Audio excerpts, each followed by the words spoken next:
as usual, we gathered here today to listen to another dispensation of the discussion. As always, I must remind you that I am not the master. I do not own any of this material that I will be sharing with you today. It is the Supremely Enlightened One, the Lord Buddha, who is the Master, who is my Master. It is through him that I have been able to understand the Dhamma that arose in his mind, the Dhamma through which, the infinite compassion through which he expounded this Dhamma for the deliverance of all sentient beings. I am only the carrier, not the master, not the proprietor. He is the master. So prior to us all commencing, let us take a moment to pay homage to the Supreme Enlightened One, the Lord Buddha. Namo tassa bhagavato arahato samma sambuddhassa. Namo tassa bhagavato arahato samma sambuddhassa. Namo tassa bhagavato arahato samma sambuddhassa. Also, before we commence, reminding ourselves yet again why we are having to do this and why we have to keep doing this every time we gather here. This is because virtue is still not part of who we are. It is not part of the very fabric that constitutes our minds. Virtue, at this present moment in time, happens to be an artificial artifact that we all have to abide by, in the hope that the day will come soon where we will no longer have to observe precepts. With that hope and determination in mind, may the precepts that we are about to observe at this present moment help us to get there. May this be a stepping stone on our journey to cleanse our minds of the cankers of the defilements, in order that one day we will no longer have to observe precepts. So, with that firm resolve in mind, in order to observe the 5 precepts, I ask you all to chant the Namaskara 3 times and all together.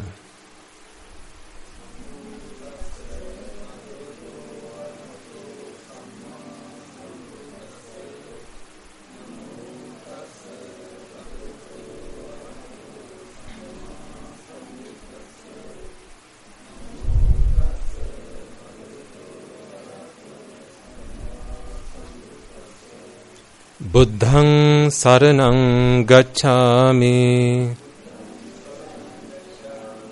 Dhammaṃ saraṇaṃ gacchāmi, Saṅghaṃ saraṇaṃ gacchāmi, Dutiyampi buddhaṃ saraṇaṃ gacchāmi, Dutiyampi dhammaṃ saraṇaṃ gacchāmi, Dutiyampi saṅghaṃ saraṇaṃ gacchāmi, Tatiyampi buddhaṃ saraṇaṃ gacchāmi, Tatiyampi dhammaṃ saraṇaṃ gacchāmi, Tatiyampi saṅghaṃ saraṇaṃ gacchāmi, Saranagamaṇaṃ sampunnaṃ, Pānātipātā vēramaṇī sikkhapaдаṃ samādhiyāmi,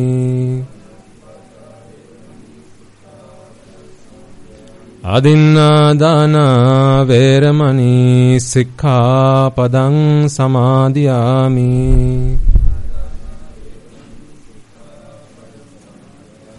Kāmesu micchāchārā vēramaṇī sikkhapaдаṃ samādhiyāmi,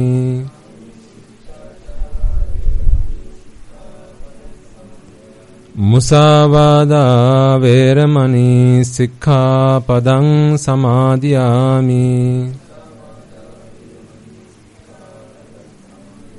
Surameraya majjapama datthana veramani sikkhapadang samadhiyami.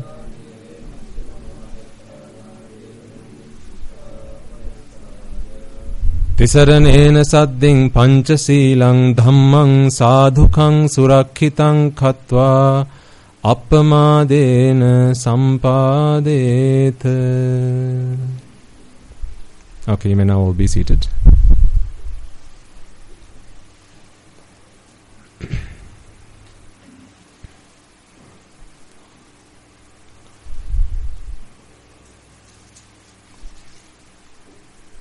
Most venerable members of the Mahasangha,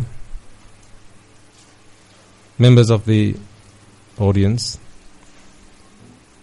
as always, before we commence, let us take a moment to invite the Devas, Brahmas, spirits, demons and the dead, reminding ourselves of the fact that throughout our infinitely long journey in samsara, uncountable number of times we have been at the mercy of many of these beings who today are destitute in samsara, who today may not have the gift of Dhamma. Having been at their mercy, we owe them a debt. Having received the gift of Dhamma, it is now a prime opportunity to repay those debts by offering them what it is that we have today. By offering them the opportunity to find peace, to be at peace with oneself, and that is by inculcating the Dhamma that we all speak of and expound.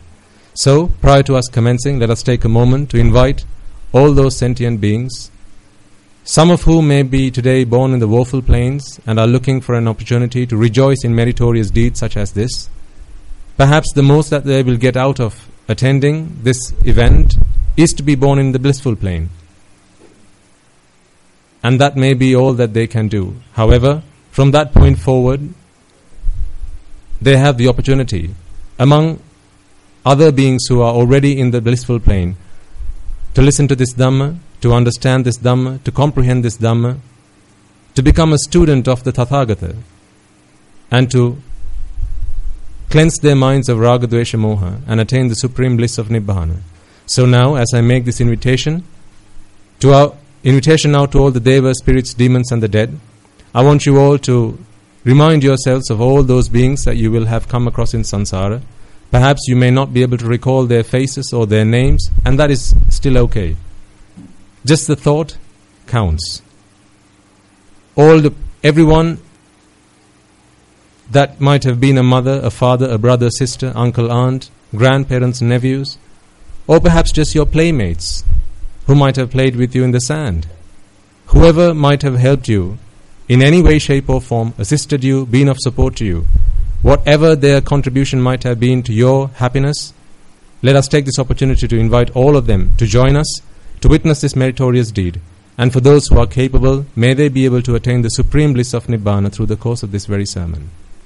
So now, as I make this invitation, I ask you all to extend that invitation in your hearts and in your minds to all those sentient beings. May they join us, may they witness this meritorious deed and attain the supreme bliss of Nibbana.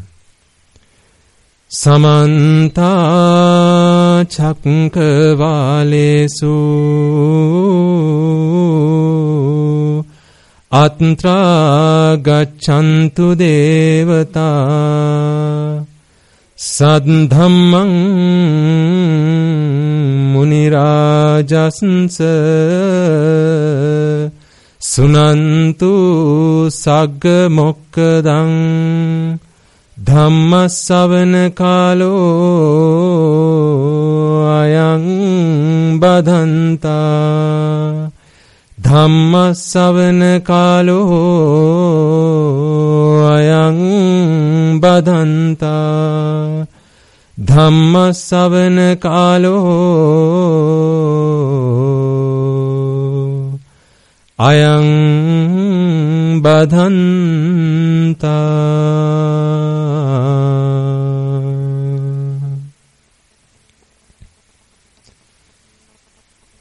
And also, prior to us commencing, let us take a moment to remind ourselves that although today I am in robes, we are in robes, and you clad in white, Perhaps the way we are dressed, the colors that we are dressed in, may be a representation of our state of mind today.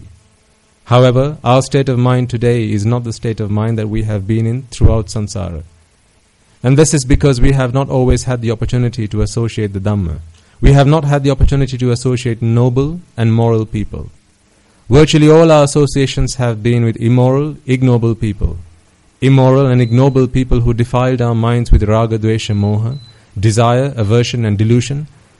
And having been blinded in avidya and tanha, ignorance and attachment, we may well have offended, abused, slandered and desecrated the Aryas, the noble ones, the Samma Sambuddhas, the Pacceka Buddhas, the Arahatta Buddhas, Anagamis, Sakurdagamis, Sotapannas, be they on the path or having attained the fruits, as well as the Buddha's ministry, the Sambuddha Shasana.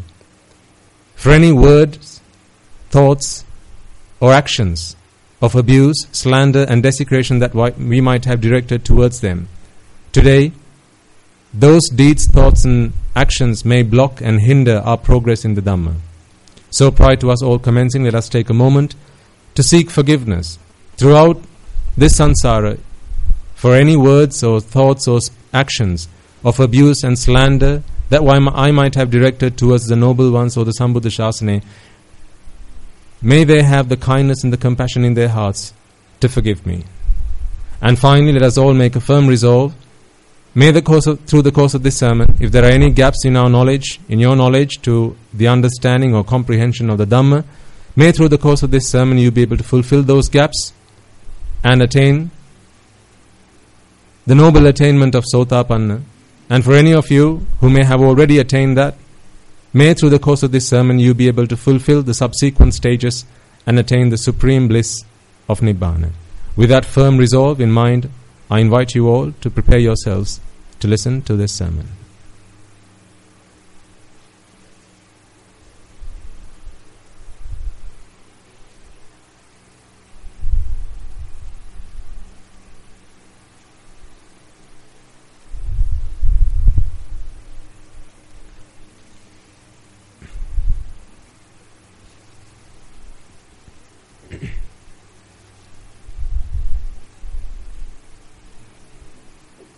Okay.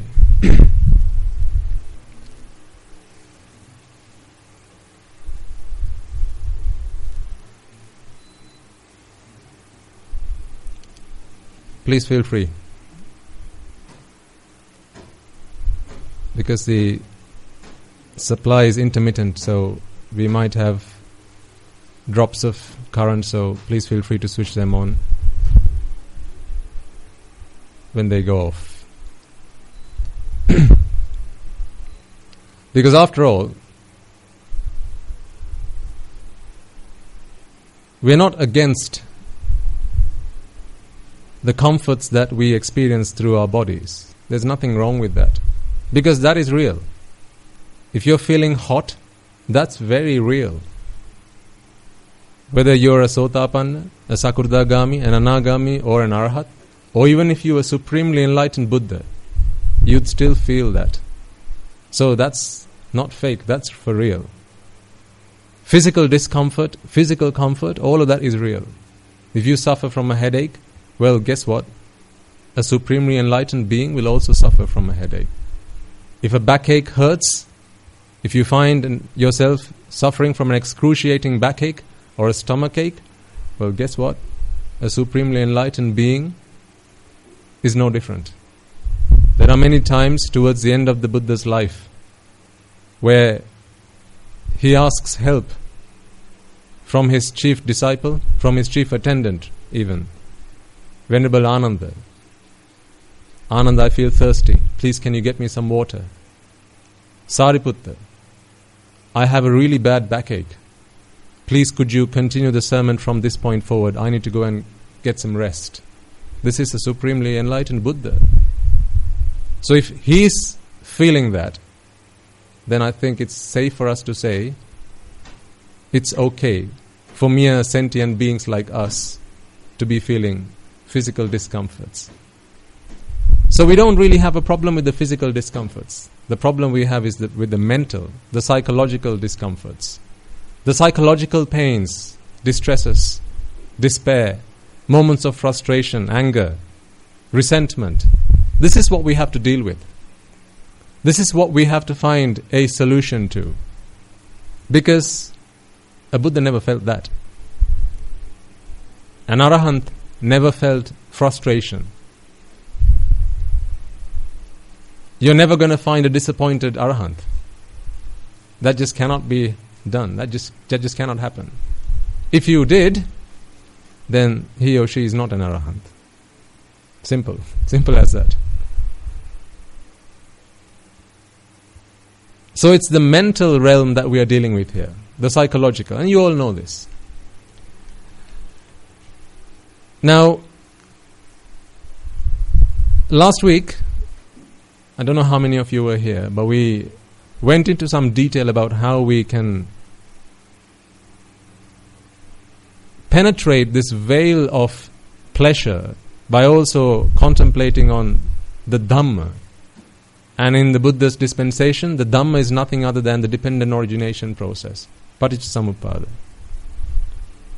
So I made an effort to explain to you and to help you realize that being able to penetrate the veil of pleasure, being able to see through it, see through the pain that lies behind, the suffering that lies behind, the apparent pleasure which lies on the surface, is the same as being able to contemplate on the paticcasamuppada. Is the same as being able to understand, comprehend the paticcasamuppada, the dependent origination process. Because actually that's a process.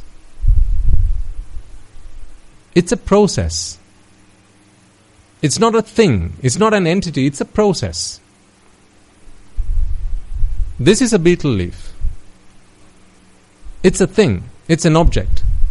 But I couldn't pick up the dependent origination process and show you, look, there's the dependent origination. I can't say this is dependent origination because it's a process. Just as much as I can't show you the process of baking a cake. It's a process. I can show you a cake. I can show you flour. I can show you sugar. I can show you eggs, water, the oven, but I can't show you the process. You can watch me baking a cake, and if you're clever enough, you might be able to pick up the steps which are involved in the process. But through your eyes, you're not going to be able to see the process. You're only going to be seeing the very things that go through the process. You'll be able to see a doer who's doing the thing, that you'll be able to see. You'll be able to see the things that are used to make the cake, to bake the cake, but you're not going to be able to see the process with your eyes. Because a process is not something that you can see with your muscular eyes, through your physical eyes. A process is something that you see through wisdom, through insight. It's a knowledge. A knowledge does not have a color or a taste. There's no how do you feel about the knowledge. You can't say that because it's a knowledge.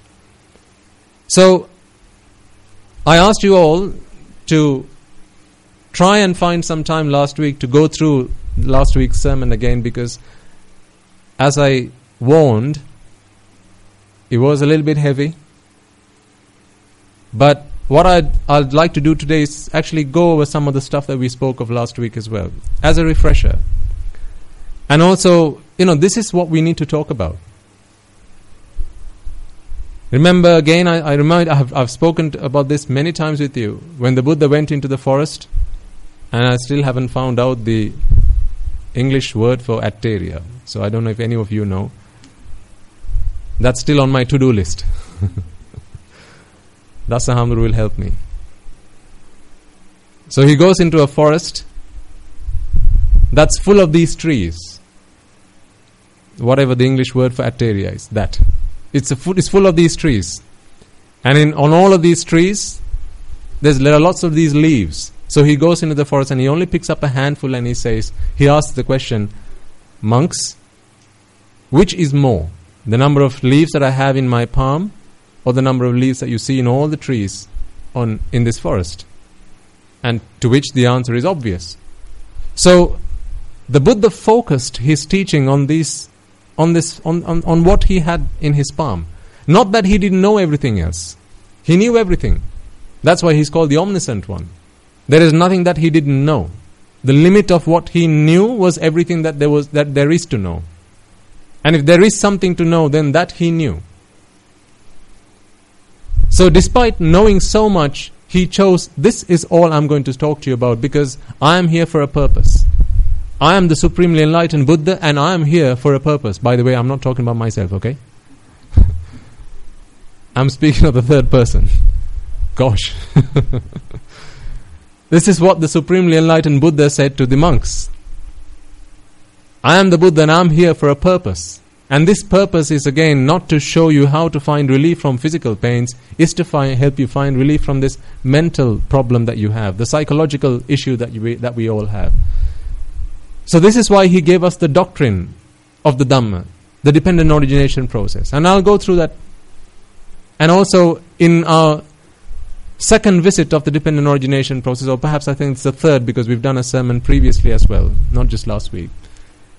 I think at the end of last week's sermon, someone came and asked me, how do you connect the 5 aggregates to the dependent origination process? Where does all that fit in? And I said, well, the reason I didn't cover it in last week's sermon was because it was heavy enough just going through the dependent origination process.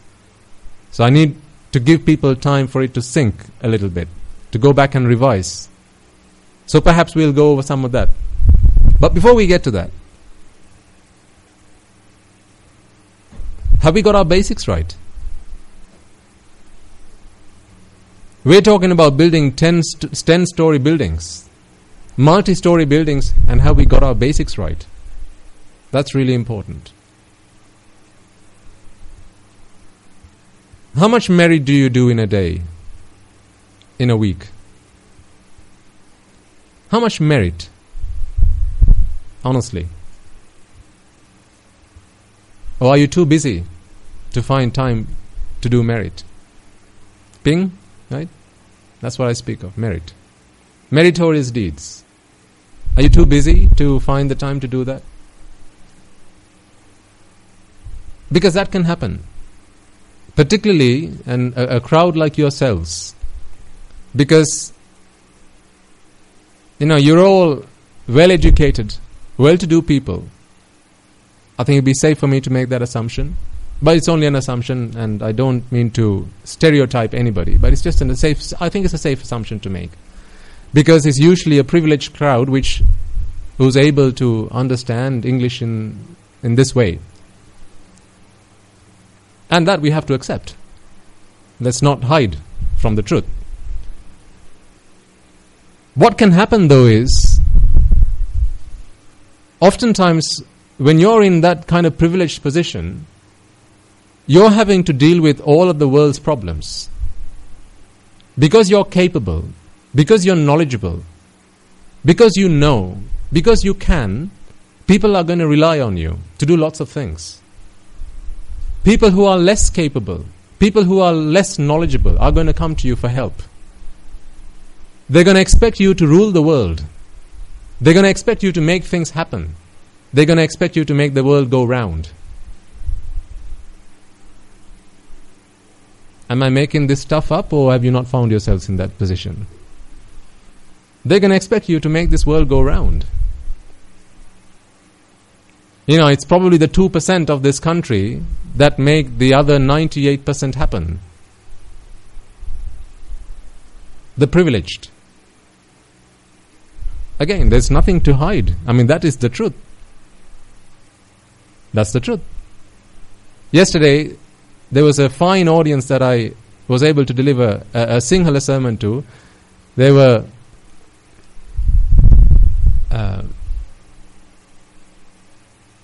we have a monk called Badya at our monastery, and a lot of the people that came to the sermon were his family and his extended family. So they came from a long way. I think he comes from Ampara. So he was here, and then I had the opportunity to come and speak to them for a few moments. And the reason that comes to memory at this point in time is because I was explaining to them why it is that I became a monk. Because Badya Hamdru, Bhante tells me that some of them they still have their opinions. And some of them are still dubious as to why this young lad of 18 decided to go into robes. And some of them are still unsure that he made the right choice. And some of them are still speaking to him in a way that is resentful. Buddha, you shouldn't have done that, really, should you? Look at yourself now. You can't do the things that we can now. So he says, Swami Nuhasa, please could you come and explain to them, help them understand, because they don't realize how much damage they're doing to themselves by saying things like that. So as I was sat here, and about half an hour into the sermon, I said, would you all like to know why I became a monk? And everyone's going, yep. You loser. I bet you didn't have everything we had. So that's what they're thinking. And I said, I became a monk because of 3 problems I had. One, I had money problems. So everyone's thinking, there you go. See? He had money problems. Then I said I had food problems. Food was a problem to me. See? You could see people gossiping. Oh, I bet his parents were really, really, really poor. So they probably couldn't even feed him. That's why he came to robes, so that he could get a free meal. And then I said I had women problems. I had women problems. This is why I came into robes. And as you can expect, there was a laughter across the room. People think, surely he's been to no good. He's been up to no good. So he's come into robes, and I said, you do understand, right, that when you come into robes, you no longer have money problems. And they're going, yes, because we feed you. You do realize that I no longer have women problems, right? Yes, because, well, she's somebody else's problem now, right? And of course, when I was saying, one of the reasons I came into robe is because I had women problems, and I could hear an elderly lady from across the room saying, well, it's good at least that you speak the truth, Swami Nuhansa. And I said, indeed, madam. Because I have sought the Buddha's permission to sit on this seat and speak the truth and nothing but the truth. I have sworn, I have taken an oath to speak the truth and nothing but the truth, so I cannot speak false. I said, yes, it is because of these 3 problems that I came into robes, but not the way you know them. I had money problems. And the money problem that I had was, despite having all the money that I could ever want in my life, it didn't solve the real problem that I was suffering from. I had enough money and more. I think the number of people that I have helped out in my life, I can't even begin to count. The number of destitute people in Sri Lanka that I have helped out financially, I can't begin to count. But, this is all old stuff.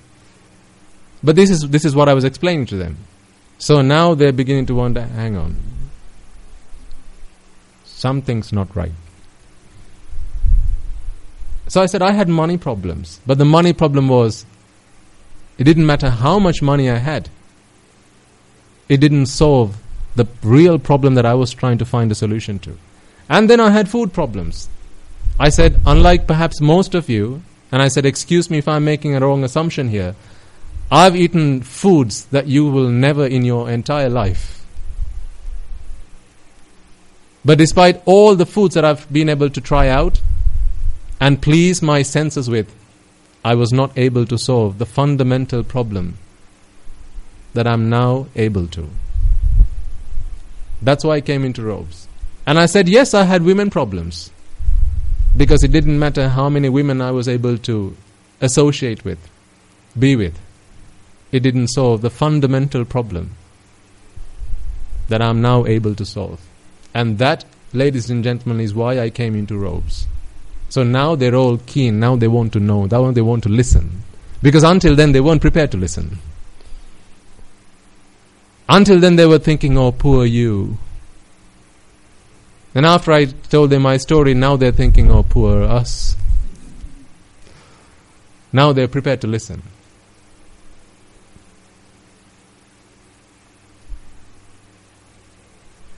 So we should only speak the truth. And that was a detour, but when I said we should only speak the truth, and we should focus and not hide behind the truth. That's why that memory came back. So it was a interesting event that happened yesterday, so I thought I'd share with you. So the fact that we're all privileged is the truth. So there's no point hiding behind it. But what can happen is, when you hold that kind of position in society, a lot of people will come to you with expectations. But if you forget that this whole world is nothing but consumers and suppliers, then only you are to blame. You will lose. Because remember, youth is not something you will have every day. Health is not something you will have every day. Well, let alone youth and health. Life is not something you will have every day. For as long as you have youth on your side, there will be people who will be expecting you to supply them with certain things. Sights and sounds and smells and tastes and touch. For as long as you have health, you'll have people coming after you. Like a dog who comes wagging his tail when you have given him the promise of food, meat. Hey, doggy, doggy, doggy. He's only going to do that, wagging a tail, for as long as you have food to offer him, to offer the dog. When the dog realizes, he's just trying to trick me, there's no food in its hand, then it's going to go elsewhere. It's going to go elsewhere. Because all the dog's interested in is, I'm hungry, I need food. It's a dog-eat-dog world, right? You've heard that before? It's a dog-eat-dog world. So this whole world is consumers and suppliers, ladies and gentlemen. We need to understand that. So the thing is, when we find ourselves in privileged positions, sometimes we can forget reality. Sometimes we feel pretty blessed. We begin to think, hey, I'm really fortunate. Look at me, I've got a really good education. I'm well-to-do. I've got plenty of money in the bank account. I've got a lovely wife. I've got beautiful children who are always there for me. So you think. I've got a beautiful wife who's always there for me. So you think. So you think. What are relationships? You give me what I want, I will give you a label. You can call me wife for as long as you, Mr. Husband, gives me what I want. You can call me husband, wife, for as long as you give me what I want from you. The day you are unable to give me what I want from you, you shall no longer call me husband. You shall no longer call me wife. This is the nature of the world. We have to accept that. We have to be able to come to terms with that. So today you might have plenty of money. Today you might have good health and youth on your side. But remember, all these things are conditioned. You're only going to have these things for as long as there are conditions that are in your favor. And when these conditions change, then you become worthless to the world. If you haven't found a way to stand on your own 2 feet, ladies and gentlemen, if you're continuing to rely, if your happiness is dependent on somebody else, if your happiness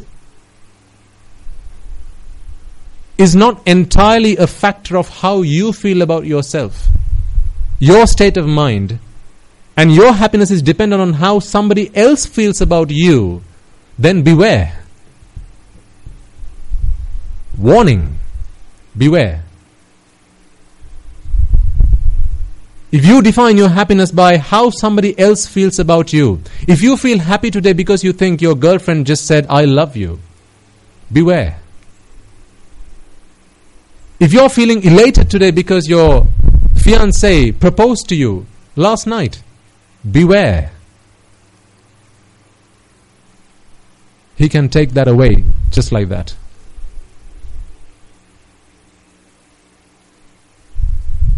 If you're happy today because you have 3 beautiful sons or 3 beautiful daughters, beware.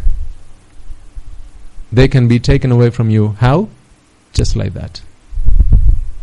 Then what's going to happen to you?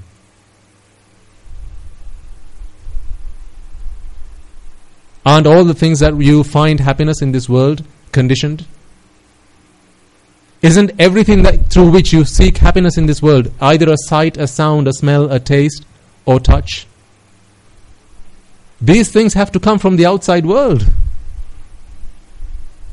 Can you give yourself a sight? No, it has to come from the outside world. This is why you open your eyes, so the outside world can come into the inside world. You have ears. This is how the outside world comes into the inside world. You have 5 senses through which the outside world is constantly coming into your inside world. And if that is how you are looking for happiness, then beware. Because your happiness is dependent entirely on the outside world. Gosh, does that not send a shiver down your spine?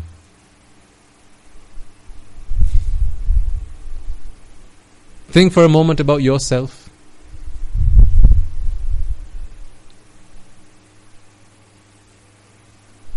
If you're in a boyfriend-girlfriend relationship, either now or perhaps in the past, if you've been in such relationships, if you found out that your boyfriend or girlfriend cheated on you, how much longer are you willing to stay in that relationship on his behalf or on her behalf? It's not nice that I break up with him because, it's going to make him sad. So I'm still going to be with him. He's cheating on me, but hey, it's going to make him sad if I break up with him, so I'm going to be with him. Any of you done that?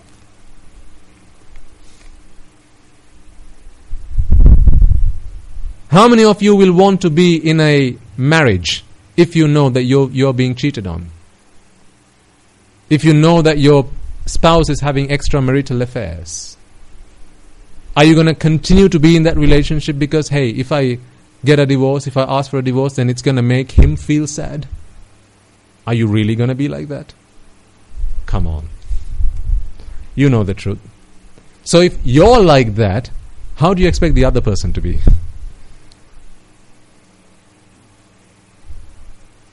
What makes you think he's so different from you? What makes you think she's so different from you? He or she grew up in the same world that you did, learning the same stuff that you did. From the very young ages, he or she learnt exactly what you did, which was to find happiness. You have to go associate the outside world. If there is a day when the outside world does not give you happiness, then what do? Change supplier. We're all businesses. What is the sole purpose of a business? Make profit. For its shareholders. Aren't you all in the business of making profit? For whom? The other person? No. Ourselves.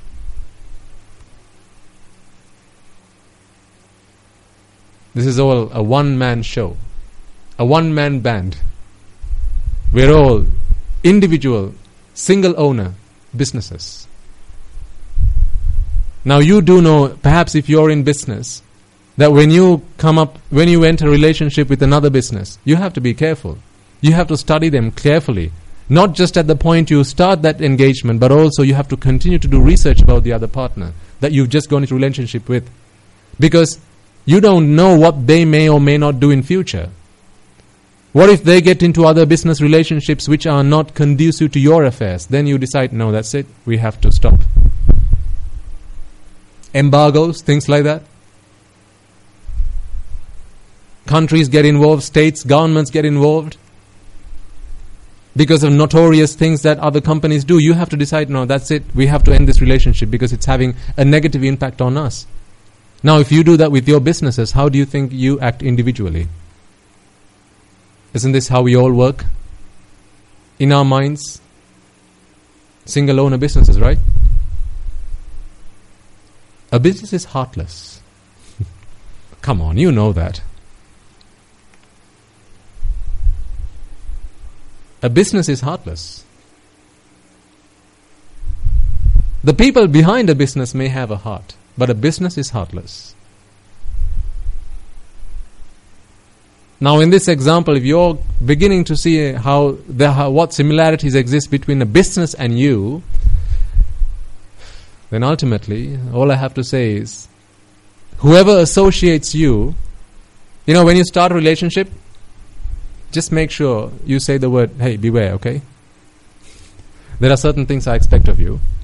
The day you cannot supply what I'm expecting from you, then, I can't really guarantee that we're going to be there forever. Are you confident enough to say that?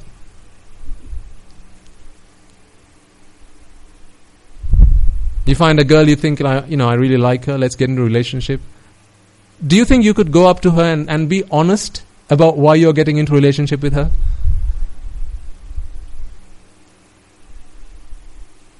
Are you starting this relationship up based on honesty? What's this relationship based on then? Pure selfishness.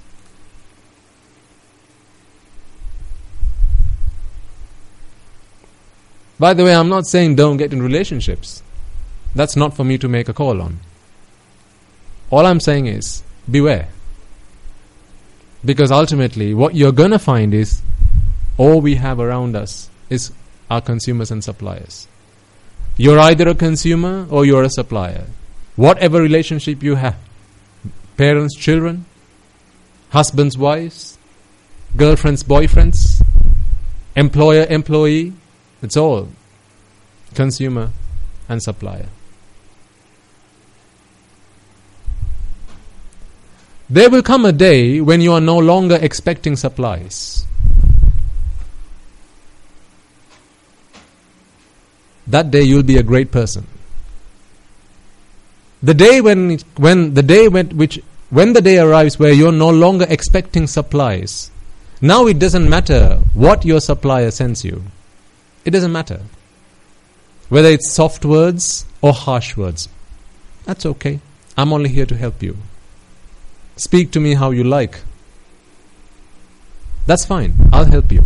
I'm here to help you. Because now you're only a supplier. You're not a consumer.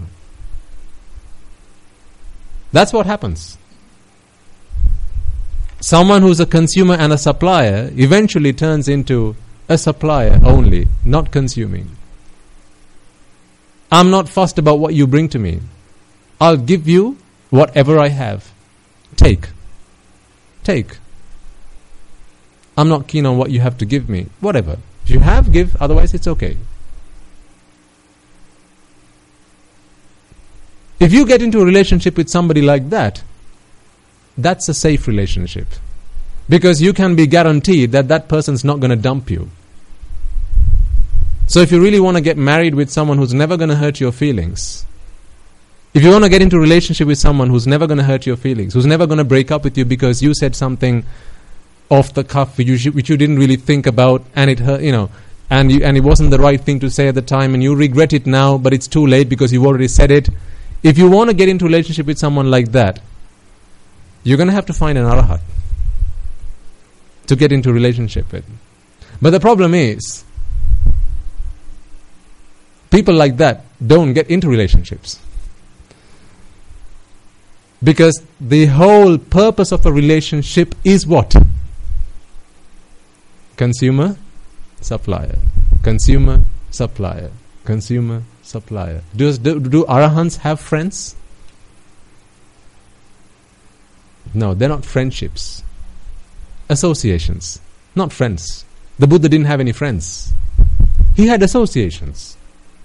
Because when you have a friendship, you expect things from in return. Isn't that why you call your friends friends? Why is the odd man walking on the street not your friend? And the guy you can think of when I say, who would you like to ring right now? Who comes to mind is a friend. Why is that? Because the guy on the street is not supplying you with anything that you're interested in. But the first person that comes to mind when I say, who would you like to ring to have a chat with? Now that might possibly be your best friend. Because that person is able to supply you with the things that you're expecting from them. This is what friendships are based on. So again, this is all practical advice, ladies and gentlemen. Nothing else. What I'm sharing you with right now is practical advice. Because you'll all have friends.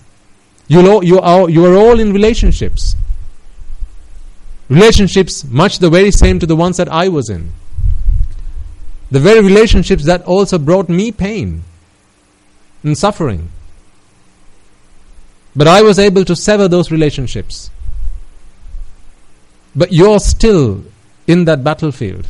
You're still trying to maintain and foster those relationships. So this is practical advice for those of you who are not able to sever relationships, but who are expecting to be happy despite the relationships. This is why I say, if your happiness is dependent on the outside world, then beware. Seriously, beware. Because remember, a relationship is nothing other than you scratch my back and I scratch yours. The day you stop scratching my back, I will no longer scratch yours. If that is the case, then remember that the day you stop scratching their back, they're not going to be scratching yours either. All relationships are based on selfishness. Sorry to say, I know you don't like to hear me say this. I know that. It's painful, it's hurtful to listen to somebody say, what do you mean? You mean the guy I'm married to, I'm about to get married to, is selfish? She didn't propose, he didn't propose to me because he loves me? You're saying he loves himself? Well, I told you I can only speak the truth.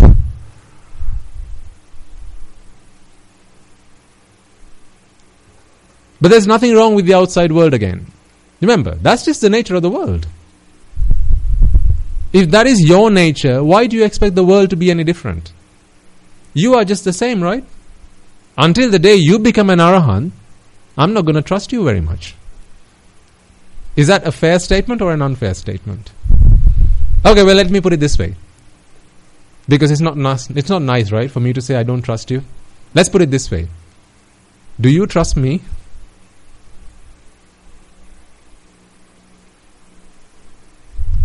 Please don't nod your head this way. Because then you're mistaken. Until the day I become an arahant. Be careful when you associate me. Because I still have a self that I have to maintain. There's a self that I foster. There's a baby Natasha that lives inside me that I have to feed. And when the baby starts crying, who knows what extent I'm prepared to go to. Until someone attains at least the first state of Sotapanna, you're prepared to go to any lengths. Anything goes. By hook or by crook, I'm prepared to get what it is that I want. If it makes you cry, tough, cry. Not my problem. If you have to weep, lament, be disappointed, frustrated, if you have to go and hang yourself, well, not my problem. Go hang yourself. It's really harsh to listen to someone say that, right? But isn't that the truth, ladies and gentlemen? How many couples break up knowing fully well that, the person you're breaking up with is really sensitive. And she may go and jump in front of a train. He may go and do something to hurt himself. And despite that, people nowadays break up over text messages. So I hear. Thank you for being with me for the last 5 years. Goodbye and don't contact me again. All the best. Love, Sam. XOXOXO. Beware. This is the world that we live in. No one brought you here, by the way. No one dragged you into this world. You all came here voluntarily. We all came here willingly. So when the consequences come, well, we have to endure those consequences willingly. No one forced us to sign up for this. You didn't read the terms and conditions, but whose fault is that? Indeed. So, practical advice. Again, this is not saying don't go get married. Parents, don't worry. There are a few young people in this room who are probably expecting to get married, maybe in this year, later on, I don't know. If that is the case, then I'm not saying don't. All I'm saying is, if you want to be happy, parents, don't you want your children to be happy? Are you happy with the fact that your son or your daughter may go and commit suicide if his or her partner dumps him or her? Are you happy to accept that? Are you prepared to accept that? If you are not prepared to accept that, then you have to prepare them. Because if you don't prepare, then you're going to fail. So prepare them. Show them in advance. Help them understand that happiness is not a function of the outside world. If happiness is X and the outside world is Y, there is no relationship between X and Y. None. You can't plot it on a graph. You seriously can't, because X and Y are not interconnected. There's no relationship between them. But the moment you plug in avidya, the moment you plug in ignorance, now you just built a bridge. You've just built a bridge between the two shores. There was never a connection between the shore on the left and the shore on the right. There was no connection until you built the bridge. Now, for as long as that bridge exists, what happens on the left-hand side has an impact on what happens on the right-hand side. So show them that. Help them understand. Only last week we did another sermon to a lot of young children in Canada. They do a monthly session where there's lots of young children. I think they get together at someone's home, then switch on Skype, and then even if this is tough, then you can imagine how tough that is.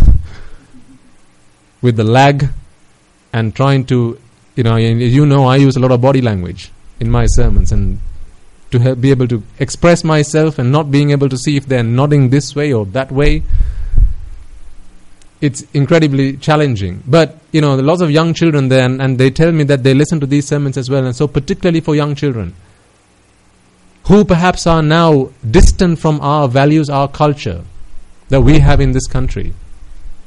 If parents don't make an effort to instill those values, instill our culture into their young minds, then beware. Beware.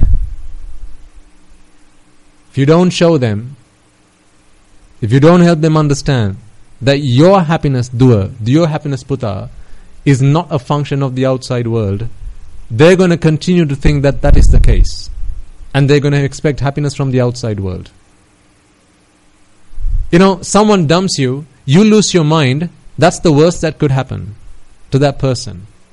Go and jump in front of a train. But what if you don't lose your mind, but now you decide to take revenge? Now?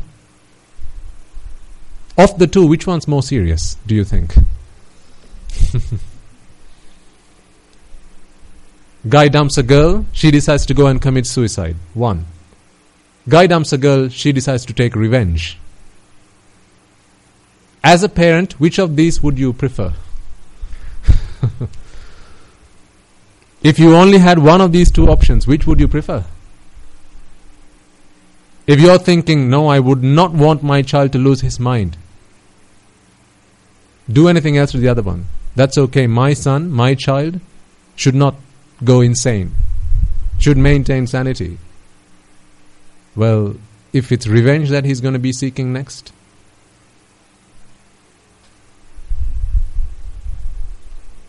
if it's stealing, if it's lying, if it's slander, if it's killing that he's prepared to do next, now the consequences. Why do you think he or she had to suffer a heartache? Why do you think he or she had to suffer a breakup? Because of a previous misdeed, right? So now it's time to reap what you have sowed. Previously sowed, now you reap. What if you sow again? Now it's double trouble. So really, as a parent, you should wish for your child to go insane. If the other alternative is he or she seeking revenge. Right? Tell me if I've got it wrong. Because when the consequences come for the misdeed that you do, now. But do you see, if these are the two options, ladies and gentlemen, how this becomes a dilemma? How you get stuck? These are the riddles that life throws at us. The dilemmas that life throws at you. And then you become helpless. Because now you're trying to treat the symptoms. You didn't treat the problem. You didn't treat the problem when you could. Now you're trying to treat symptoms. It's too late now. This is why it's so important to treat the problem before the symptoms start to show up. I think some sermons ago I invited parents openly. I said, parents, create a safe environment for your children to come and open up to you. If they're addicted to pornography, parents, create an environment where they can come and speak up to you and say, Mum, Dad, I can't control myself. Every time I go and sit in front of the computer, the first thing that comes to mind is XXX. Help me.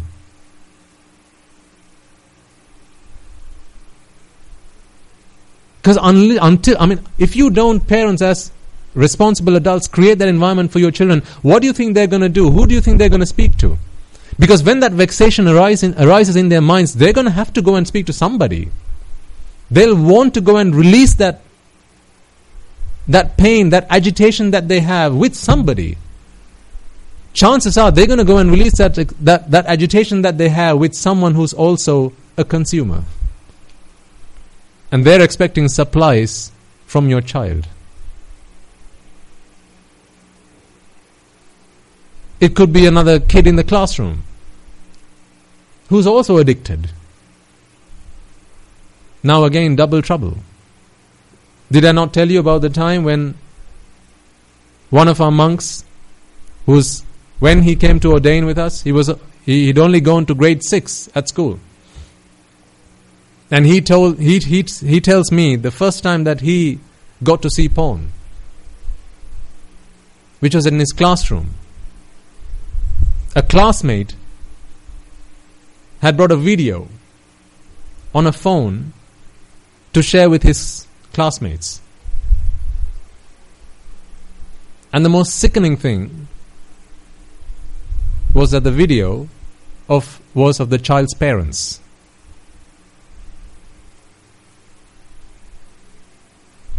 The video was of the child's parents. He was showing this video to his classmates. Machang, see? Would you like me to Bluetooth it to you?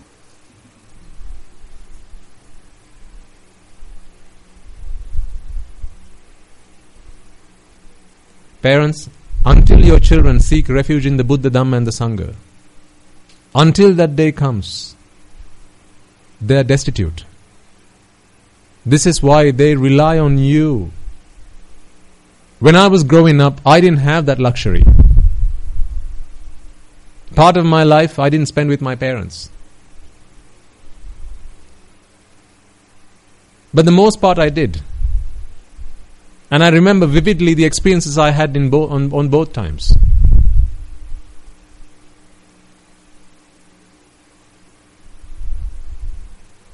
But what was common between both experiences was that none of them that I grew up with had any understanding of the Dhamma.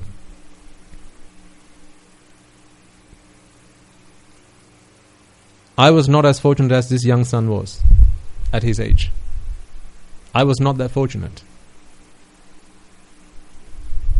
I was not as fortunate as this young man was at his age. Because I didn't have a mother or a father that I could go and speak to and get proper advice from. Because all the advice I got from them, through no fault of theirs, because they didn't understand the Dhamma, they didn't know the Dhamma. So they did the best that they could. They said, don't do it. That's all they said. But that was only treating the symptom, not the disease. Because they didn't know how to treat the disease. But you do. Parents, you do. How fortunate do you think this young boy is? Unimaginably. To have a mother like this?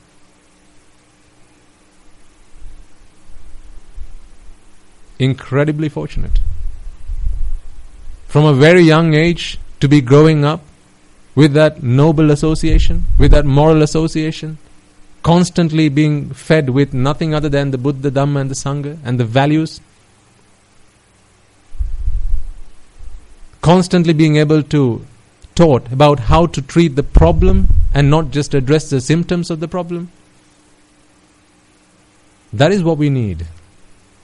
So particularly to parents who listen to these sermons, I make this invitation again. Create that environment. Particularly if you live abroad. Because in those countries, they children there are more connected with technology than they are with their mother and their father. Who's your best friend? My phone. I remember when I was his age, who's your best friend? The answer was my mother. But us youngsters these days, who's your best friend? My iPhone. My PS4. My laptop. The internet. Well, that's who you spend the most time with, so no kidding. So you have a responsibility. Create that environment where your children can come and share with you, can speak up with you. And then don't give them the stick treatment when they come and open up with you. There may be appropriate times to do that, but I'm saying when they come and talk to you about the fires of desire, aversion and delusion that come up in their minds, that's not the time to give them the stick treatment. That's the time to have a proper conversation. Putta, I know why you feel this way. This is why. And there's a way to address that problem. How many young kids today have a picture of the great elders Sariputta, Moggallana, Mahakashyapa in their bedrooms? How many? Well, you know the answer. But what about Spider-Man and Batman and Superman? Virtually everyone. Because that's who have become their heroes. Superman's my hero. Batman's my hero. Spider-Man's my hero. Hulk's my hero. Ben 10's my hero. You've made a hero of someone who suffers from the fires of desire, aversion and delusion.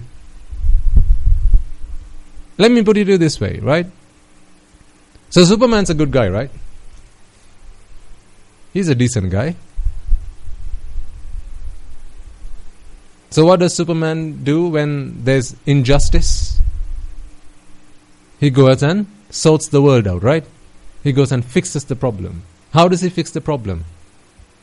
By preaching the Dhamma, right? So Clark Kent puts his cape on and then he flies from his bedroom and then goes to the villain and say, sit down. I have some words of advice to give you. You're feeling pretty angry right now, right? That's because of attachment. It's avidya and tanha, that's the problem. That's how Superman handles the problem, right? No? Oh. How does he deal with the problem? He gives them a good whacking, right? Yes.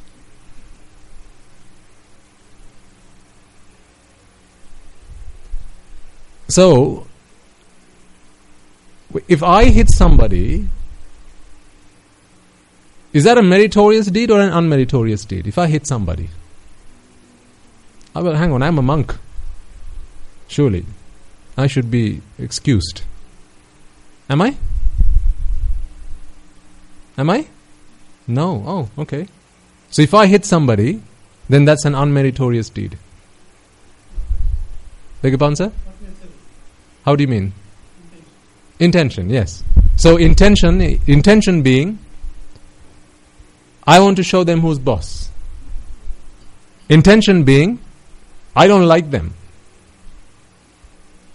So if I am to hit somebody with no anger in my mind, then at least I should be at the level of an anagami.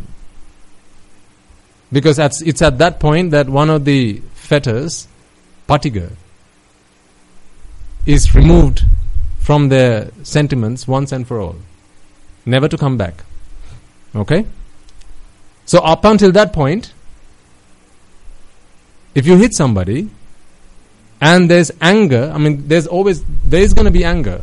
I'm not going to say always, because again it is absolutely right, intention. But if anger creeps in because you feel injustice is happening, I don't like that, the world's not to my liking, isn't that why Superman flies out of his bedroom? Is it because the world's to his liking, or it's because the world's not to his liking? It's not to his liking.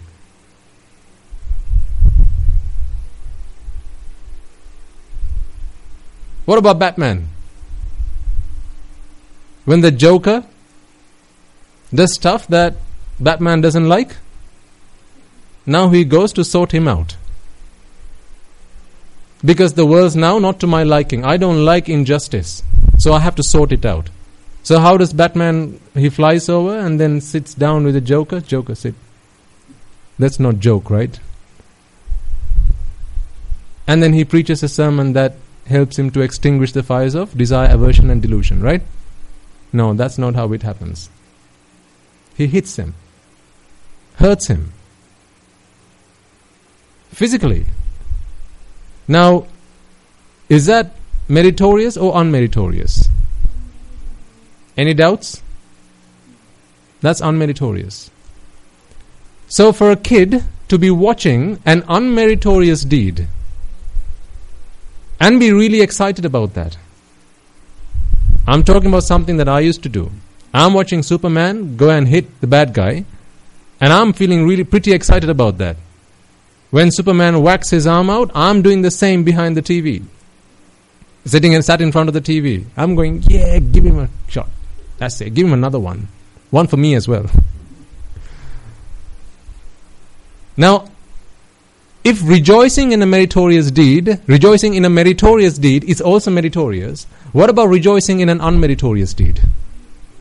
Absolutely.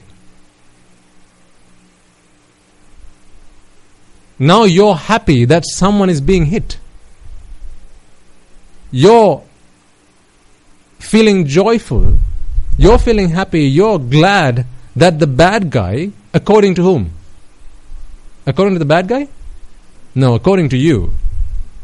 According to you, Superman's the good guy. The other guy's the villain's the bad guy. That's why you call him the villain and the Superman the good guy. So now you're happy that the villain's being hit.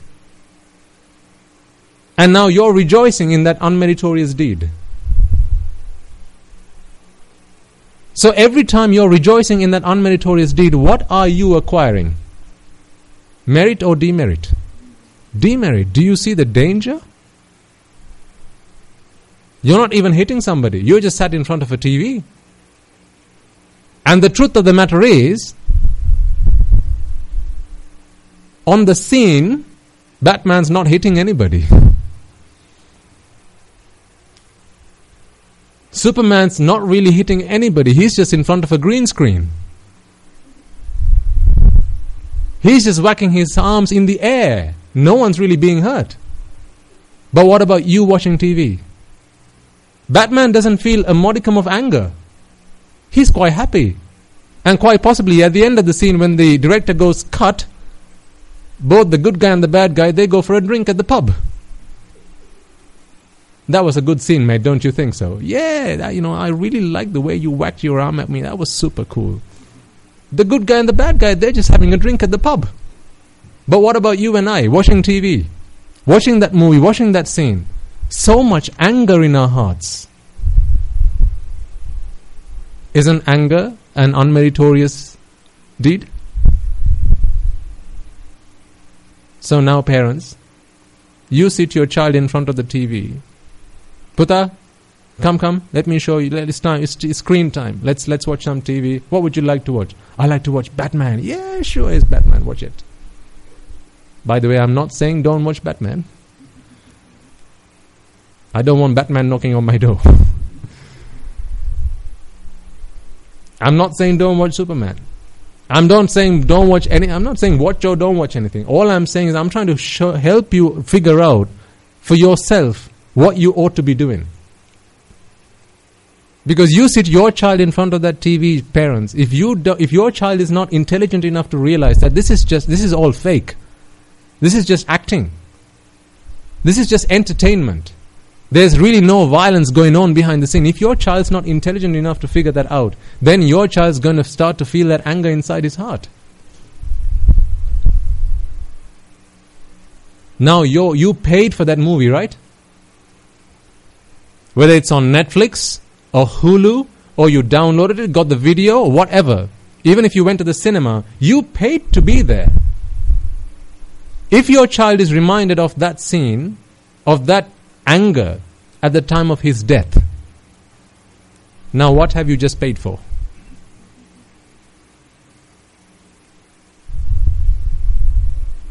To give him a one-way ticket. Where to? Well, you know. Do you realize the danger? That's only half of it. What about computer games?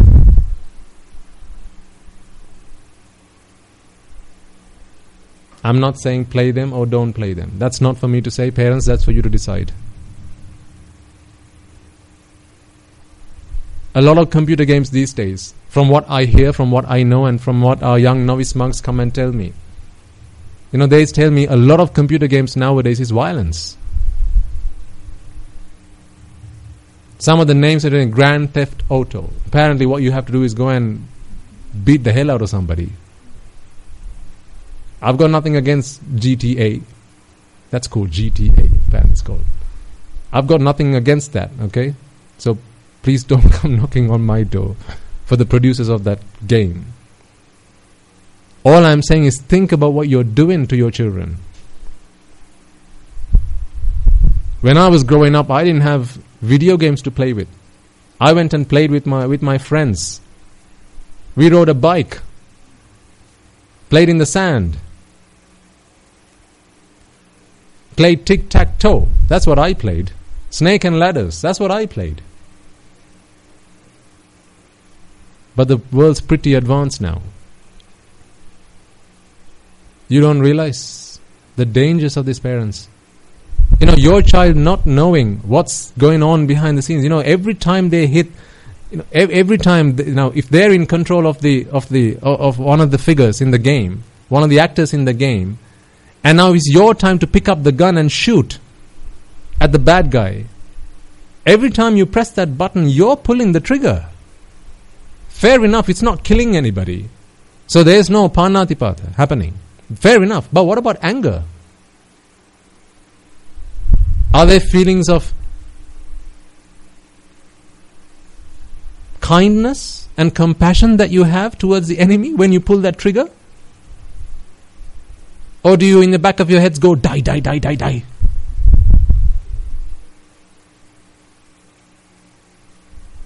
Every time you're pulling that trigger, the fire of anger, the fire of aversion, the flames burning inside your heart.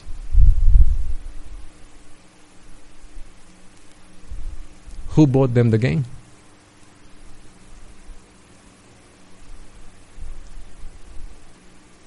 You know the answer. Are you okay with the fact that if that is the thought that comes into your child's mind at the point of death, that has the potential to take them into the 4 great hells? Parents, are you okay with that? Seriously? And you call yourself parents? I'm not addressing any of you, by the way, okay? This is just a sermon. I'm speaking generally for everybody to think. Even if it's a car game. I used to love Need for Speed. In the car game, there was one event where what you had to do was crash into other people so that you could become first. You just crash into other people's cars. Now, I remember myself playing that game. I didn't have thoughts of kindness or compassion. Oh, it's okay, you go, I'll come later. No, it was, I want to be first. And I don't care if I have to crash you to get first, to be first. Samma Sankappa or Miccha Sankappa? What is Samma Sankappa? Nekkamma Sankappa, Avihinsa Sankappa, Avyapada Sankappa. What is Miccha Sankappa? Kama Sankappa, Vyapada Sankappa, Vihinsa Sankappa. Vyapada is anger. Vihinsa, malevolence. Wanting to cause harm, damage to the other person, to the other thing, whatever. Person or thing. Doesn't matter. If Samma Sankappa leads you to Nibbana, what does Miccha Sankappa lead you to? See? You didn't think about that, did you? I speak to the parents who are listening to these sermons online as well. Because this is why I started with this sermon. You are privileged. You're well-to-do. You have enough money and more to buy your kids every game that they ask for. I remember how many times I had to go and plead in front of my father to get myself a computer. How many exams I had to sit and become first in class. How many times before he got me a Windows 95 computer. That was my first machine. And all I could do on that was draw on paint.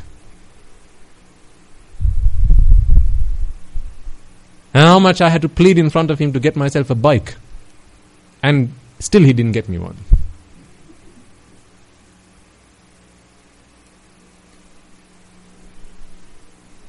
But nowadays, all they have to do is ask, right?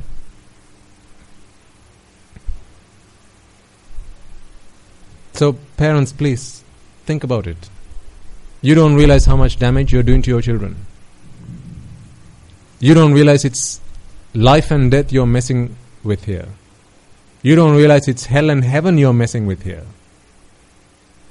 So if you don't help them understand this doctrine, if you don't help them realize that with every malevolent thought that comes into their minds, every thought of ill will, every thought of anger, hate that comes into their minds, they're causing themselves harm and damage. If you don't teach them that, then I think it's best you keep that world away from them. You keep them away from that world. Either teach them so that they're able to understand, they're wise enough, they're intelligent enough to realize this is just a game. Even, it's not enough to understand it's just a game. You should be able to pull the trigger not feeling any anger towards your enemy. I don't know how you're going to be able to do that. So you should be able to pull the trigger going, may the Noble Triple Gem bless you. May the Noble Triple Gem bless you. May the Noble Triple Gem bless you.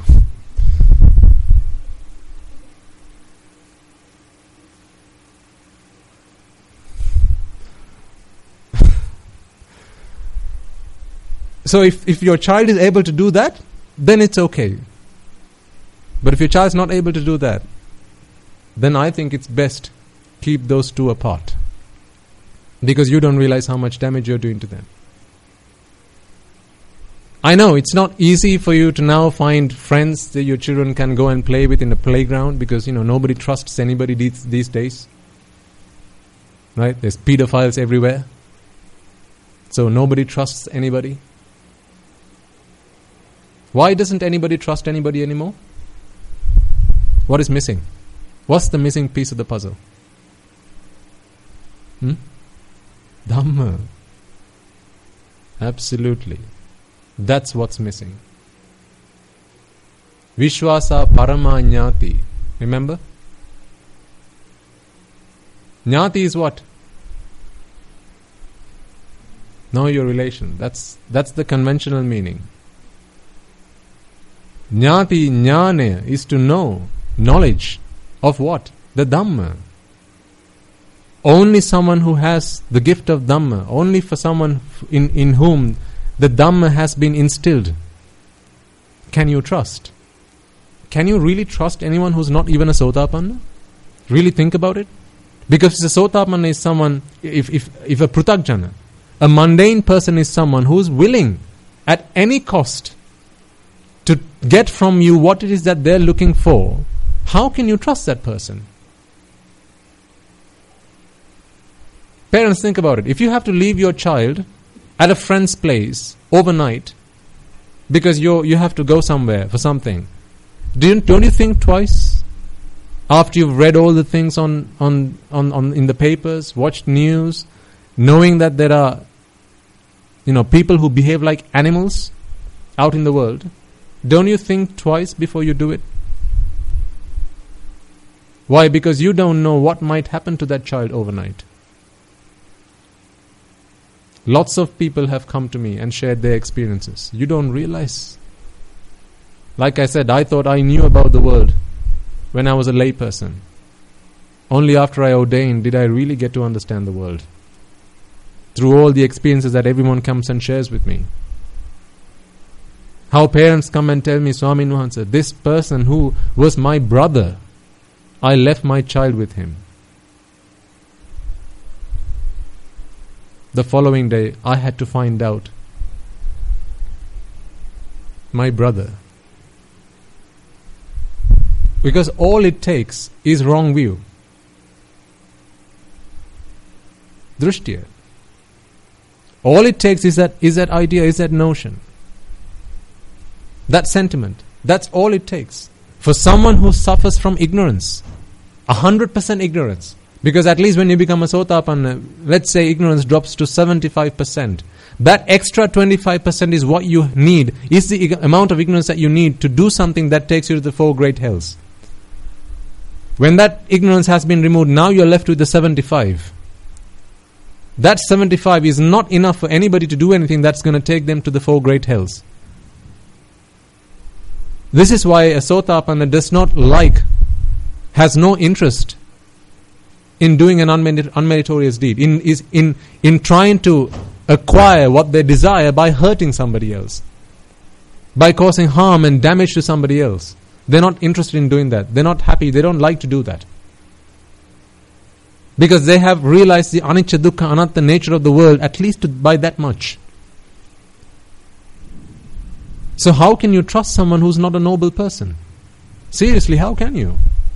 If you're saying your child is your most prized possession, you tell me, how can you leave your children with anybody? Not knowing if they're a Sotapanna or not. I'll ask you openly. You don't have to answer. How many of you as young children might have had similar experiences? You know the answer. As a young boy or a young girl, having left with a stranger, having left with someone who to your family was well known,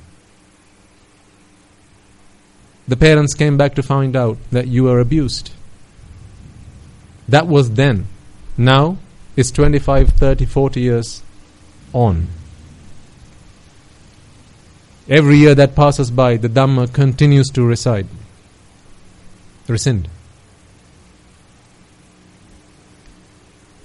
This is why, parents, I again urge you, make it a point to give the gift of Dhamma to your children. It may be difficult, perhaps language can be a barrier, but don't stop at that. If you have to take your child to another country with the promise of a beautiful, wonderful life, then language doesn't become a barrier. If your child has to get to the best school that you want to get the child into, and you have to learn an extra language to get there, well, then language never became a barrier.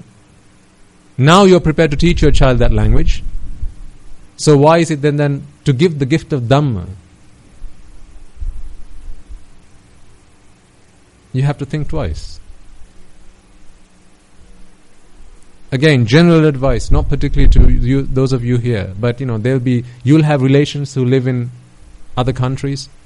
Perhaps those who might have left the motherland at a very young age, and now they've been settled in those countries, and now they have no intention of returning. Perhaps their children, grandchildren, they're all there now. Remind them of the dangers that lurks in the darkness. The darkness of what? Ignorance. The darkness of ignorance.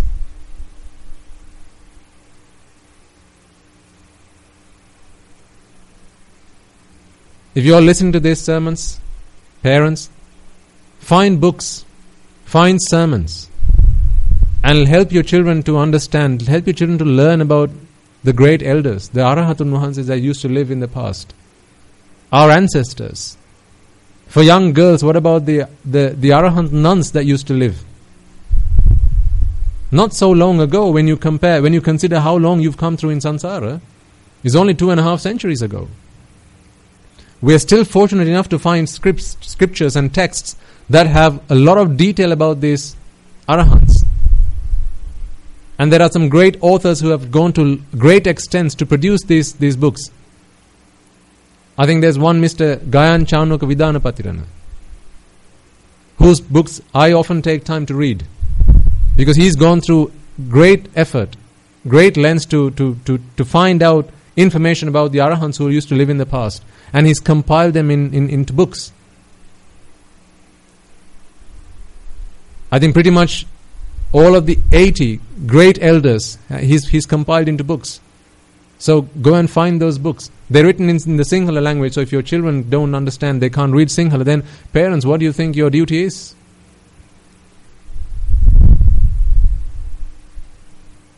Find them a new hero.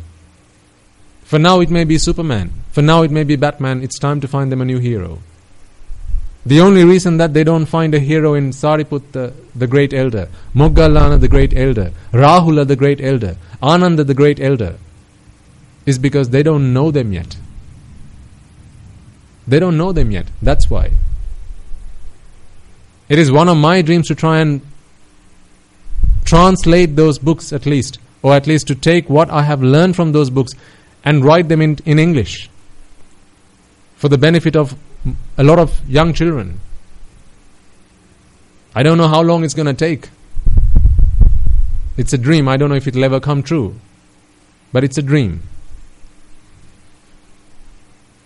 Just in the hope that our young children will find a new hero in their lives.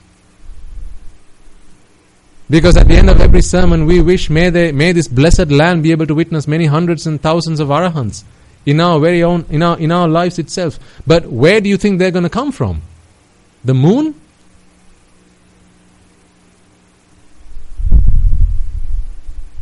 No, your children. You and your children. An Arahant has to be born within them. It's these young minds, these little minds that have to be transformed into that of an Arahant. That can only happen by understanding who an Arahant is, and then instilling those values within them. But to instill those values, you need to go and find out, you need to go and read about them.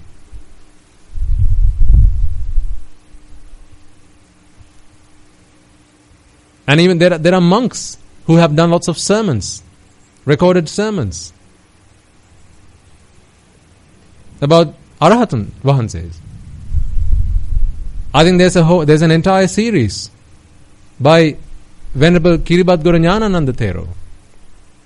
He's gone through a lot of effort to find out details from the Tripitaka and other books to give the stories of Arahants in a way that we can understand. Again, they're in Sinhala, as far as I know. But as responsible parents, you have a duty to listen to them and translate them into English, if your children have trouble understanding this language. So it's all out there. Look at what a great service he renders, both lay and clergy. We all have weaknesses, but we should be capable of spotting the great qualities of other people and then bringing them out. making them shine. That's what we ought to do, because that is the way of the Buddha Shasana. Not to go looking for dung. Because what happens if you go looking for dung all your life? You become a dung beetle. That's not what we are here to do. Despite people's weaknesses, there's always gems to be found. Find them. Help your children listen to them. Read them. And then help them find a new hero.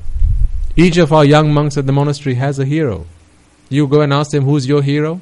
They're going to name one of the Arahatan Vanses. One's going to say, Pindola Bharadwaja, Ananda Maharatan Vanse, Sariputta Maharatan Vanse, Moggallana Maharatan Vanse, Kashyap Maharatan Vanse, Bhaddiya Maharatan Vanse. They all have a hero. It is the hero now that they exemplify.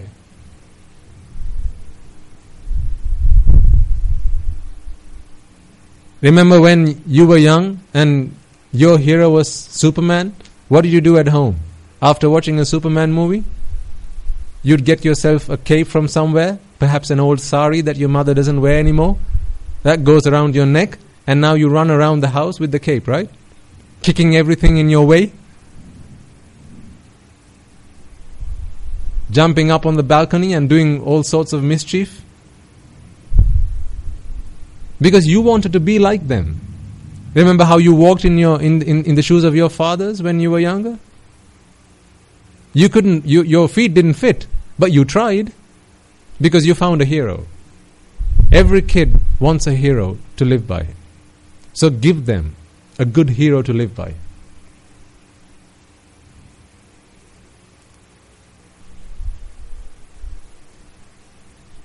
Tell me, someone calls you a dog. Or someone calls you a eunuch. You know what a eunuch is? A person who is sexless. If I use a singular word, you'll know it, but I don't think I'll be allowed to say that. It starts with poyanne. Po. I'm not going to say anymore. Someone calls you a eunuch.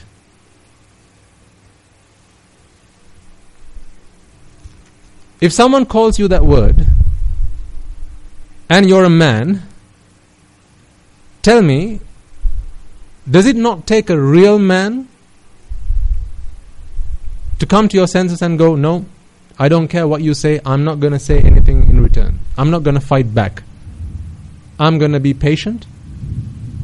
You can say whatever you like, I'm not going to hit you back, I'm not going to say anything to you to hurt your feelings, I'm not going to use any harsh words to you, despite the fact that you've used harsh words to insult me. Is it not a great man who's capable of doing that? Yes or no? Yes. So it takes a great man with great courage, great strength of character to stand up and go, no, I will not.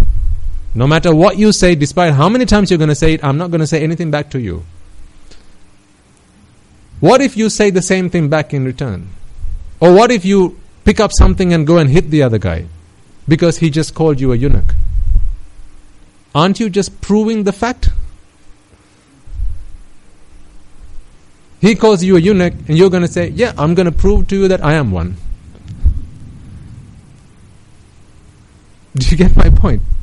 Because it really takes a great man of strength and character and courage to stand up and go, no, I'm not going to say a word to you.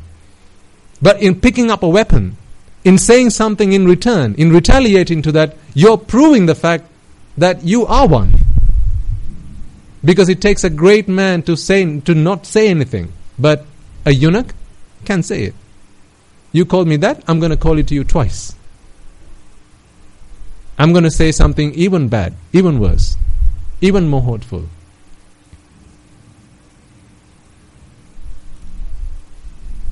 Practical advice. Apply it into our lives. Because this is practical Nibbana. The rest is theory. This is practical Nibbana. If you've been coming along to Guru Swami Nwanse's sermons, you know how he delivers his sermons. The first part he says, try and stay up. The second part, it's okay to sleep. Because the rest is going to be theory. But this is practical stuff.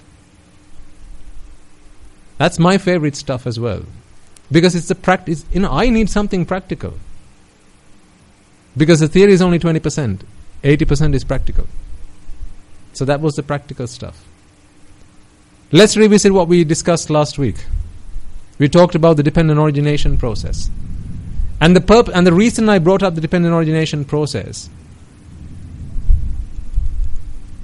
was to primarily help you all to understand that when the Buddha says the reason that beings go through in samsara is because they are unable to penetrate the veil of pleasure.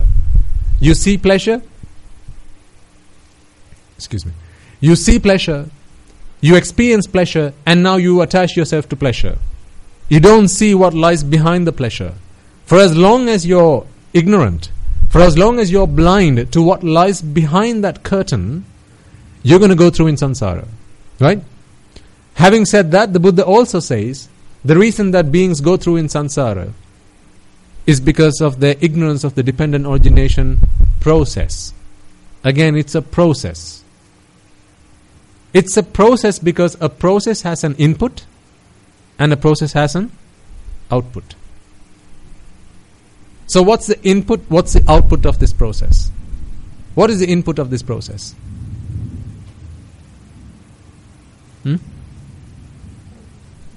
Sir?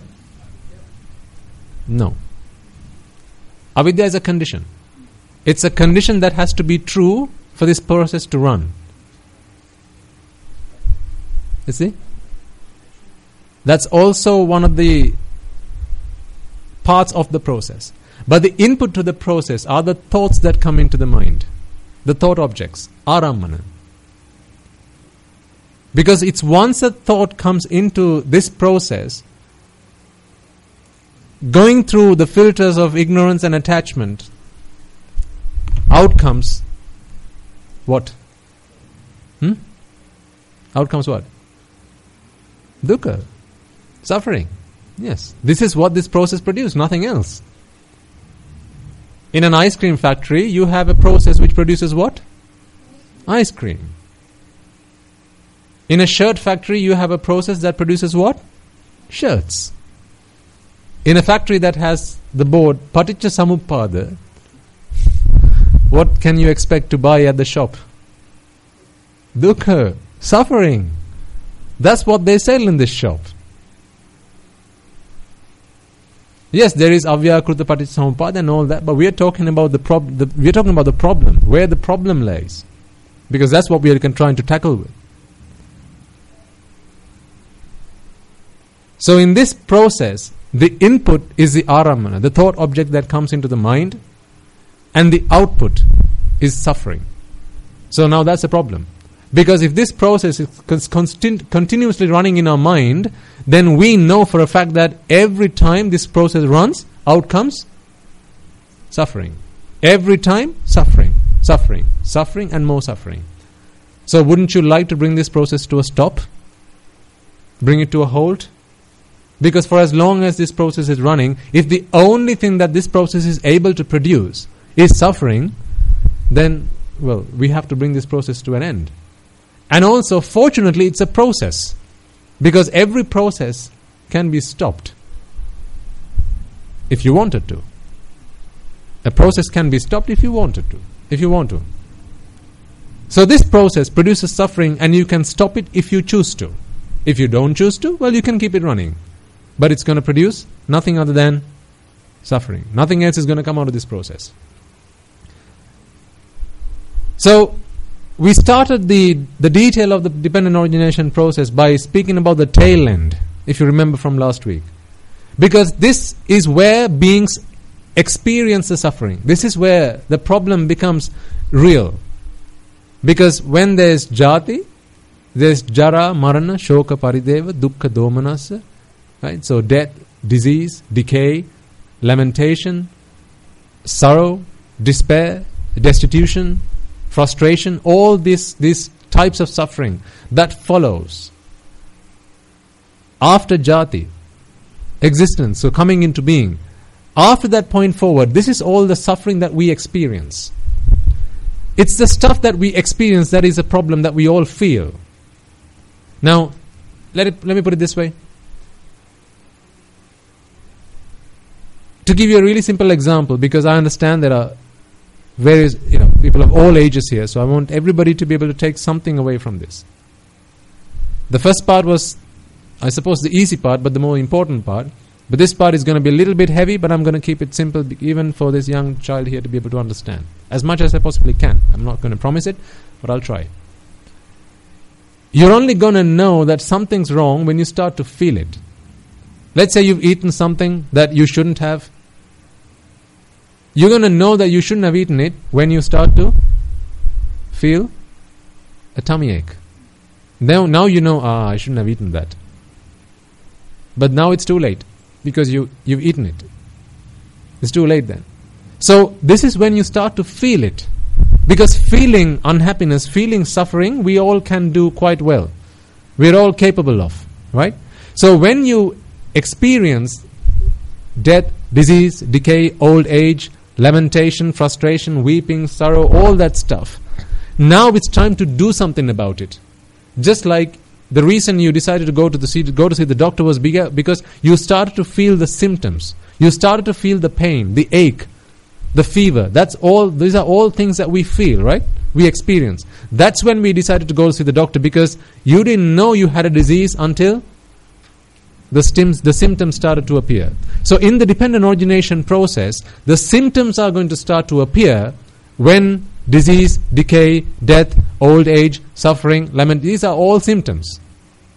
What do most people try to cure? Symptoms.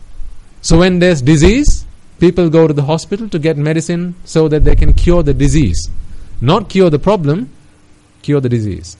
When you're feeling hungry, people cook a meal, eat. Does that stop you from feeling hungry again? No, you're going to feel hungry again. In about 6 hours' time, you're going to feel hungry again. So you're not treating the root, you're just treating the symptoms. This is what most people do, and this is what science is there for. In fact, the reason that a lot of young children these days have made their best friend out of their phones, their computers, and so on and so forth is because parents are looking for free time. Parents are looking for spare time.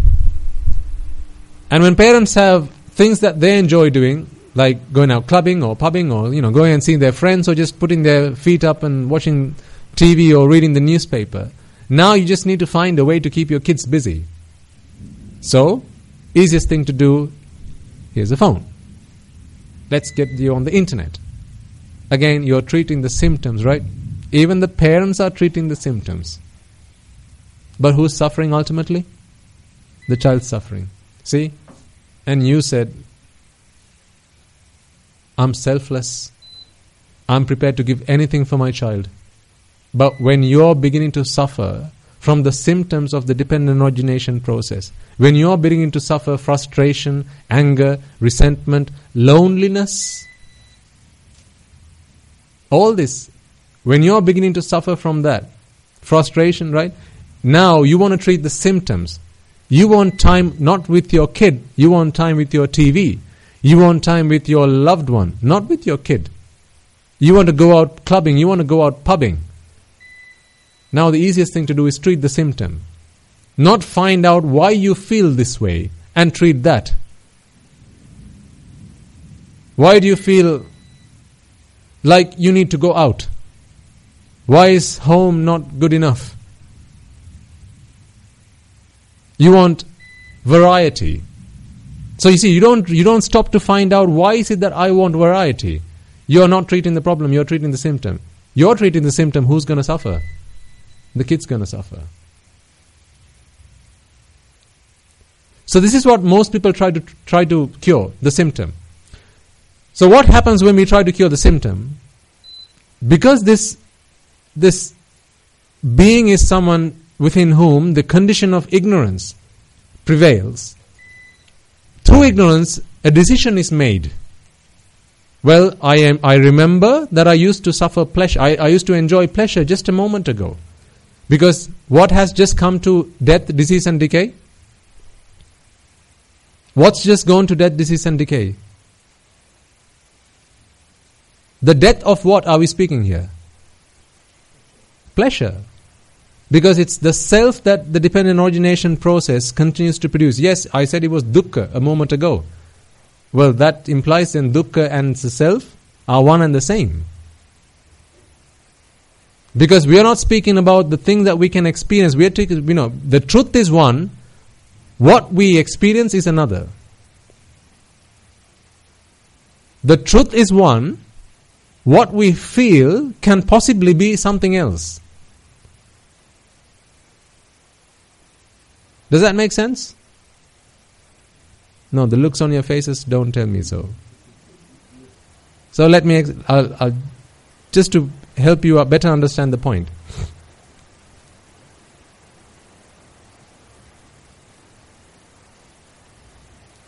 Let's say you're walking along the road and you've got some slippers on. You've got some slippers on, you're walking along the road, but every time you put your foot on the ground, you're just looking straight up front, you're not looking at the road. Every time you put your foot on the ground, you can feel something pricking your foot. Okay, so this is what you experience. There's a pain, there's a prick that you feel every time you put your foot on the ground. Now, when you feel this prick, when you feel this pain on your foot, you can come to the conclusion that there's something on the road that continues to prick my foot every time I put my foot on the ground. So there's something wrong with the road. But the truth is, there's nothing on the road. Even before you set forth on this journey, there was a thorn that had gone through your slipper. So there's nothing wrong with the road. There's a thorn on the slipper that you put on, that you slid onto your feet. If you're going to continue to think that is something wrong with the road, then you're going to continue to look for another road to walk on, where you're not going to feel the prick. This road's no good because every time I put my foot on the ground, I feel pricking. I feel a prick. So I'm going to try and find another road to walk along. Then you try another road, the same problem, and another road, the same problem, until you stop, remove your slipper, and see, oh, there's a thorn that's got caught in the slipper. Pull out the thorn, now put your slipper back on, and the prick's gone, right? So that's what I'm saying. What you experience, what you feel is one, but the truth may potentially be something else, can be different. And we have to be careful to be able to pick the right problem. So, ignorance gives us this impression that there was pleasure beforehand. It was the pleasure that came to disease, that went to decay, that went to death. And because I experienced pleasure a moment ago, surely I should be able to produce pleasure once again. Remember, this is pleasure world. This is Natasha. This is the self. All of it is all the same. Use these terms interchangeably. Self, baby Natasha, pleasure world, all of this is the same. When it was there, it was good. But it came to an end. When it came to an end, that was not happy, that was painful. So, if there was pleasure beforehand, now it's pain, well, surely I should be able to build the pleasure up again. That's the decision that ignorance gives us. So, with that decision, now you continue to move forward. Avidya paccaya sankhara. Sankhara gives you the blueprint. This is what pleasure should be like. This is what baby Natasha is like. This is what me is like. Let's go build it. And then remember, if you remember from last week, I said there was an executive board that signs off on the plan, and then there's a project manager who gets involved in the delivery of that production. So like there's a process manager. Remember, the dependent origination process, there's a process manager who keeps an eye on the process to make sure this all works like clockwork. And that fellow is Vijnana. So Vijnana now steps in, having received the blueprint, and now it's time to execute. Now, Vijnana, in order to create this blueprint, it goes back into memory banks. So I'm going over stuff that we spoke of last week, so I'm not going to spend too much time talking about on each of the points, okay? Goes into the memory banks, And based on the memory from last time, self was something to do with the outside world. Why? Remember, this is an ignorant mind that's making this decision. What does an ignorant mind tells you right now? It's the rain that brings you unhappiness, right? If there was no rain, then we'd all be happy. So the problems with the rain, right? This is what an ignorant mind tells us. What if the lights all went off? What if there was a power cut? Now the problems with the outside world again. This is what ignorance tells us. So remember, this dependent origination process is running on the condition where ignorance equals true, not ignorance equals false. Ignorance equals true in this process. So where ignorance equals true, the conclusion is, last time round when I built baby Natasha up, when I built the self up, when I built pleasure land up, it was by using sights and sounds and smells and tastes and touch from the outside world. So if it was from the outside world, using materials from the outside world that I built pleasure last time, well, how do you think we're going to do it this time? It's the same. So once again, I'm going to have to go and bring sights and sounds and smells and tastes and touch from the outside world. This is where it goes ahead and it employs 5 employees: the eye, the ear, the nose, the tongue, and the body. These 5 senses, well, 6 if you include the mind, these 6 senses are now put into action. Put into action not for anything else, but to produce the self. This is self-procreation. To produce the self, now these 6 senses have been employed and now they get to work. This is the point where Indriya or a faculty becomes an institute and Indriya becomes an ayatana, ayasthana. This is the point where a faculty becomes an institute. The eye faculty becomes the eye institute. I use the word institute because it's where something is produced. What is being produced here? What are we trying to produce? Pleasure. Another word? Self. Another word? Baby Natasha. Another word? Sandcastle. Right? Examples from previous sermons that we've used. This is what we're trying to produce. So these 6 workers are now getting into action, and what they can do, what can the eye do? Is the eye capable of bringing in sounds? No, all the eye is capable of is being open and letting light come through. Can the eye go and bring light? No, all the eye can do is remain open and allow light through. The eye can't go and bring light. So letting light through is a karma or a vipaka? Karma or vipaka? That's a vipaka. Letting it through is a vipaka. But that's what the eye does. That's what the faculty does. But now it's an institute. With an institute, it's not enough to let any old light come through. Now there are particular types of sights that we want to see. Particular types of sounds that I'm interested in listening to. Particular types of tastes that I'm interested in. Because this is how pleasure was created last time round. So if that worked last time round, then surely it's going to work this time round. So now what the eye does is it goes into the world looking for lovely sights. It's like the flower. Is there ever such a thing as a lovely flower in the outside world? You tell me. Are there pretty flowers in the outside world?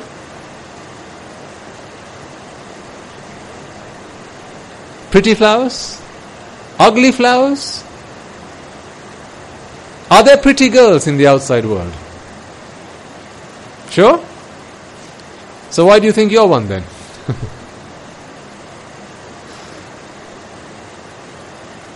Are there handsome gentlemen in the outside world?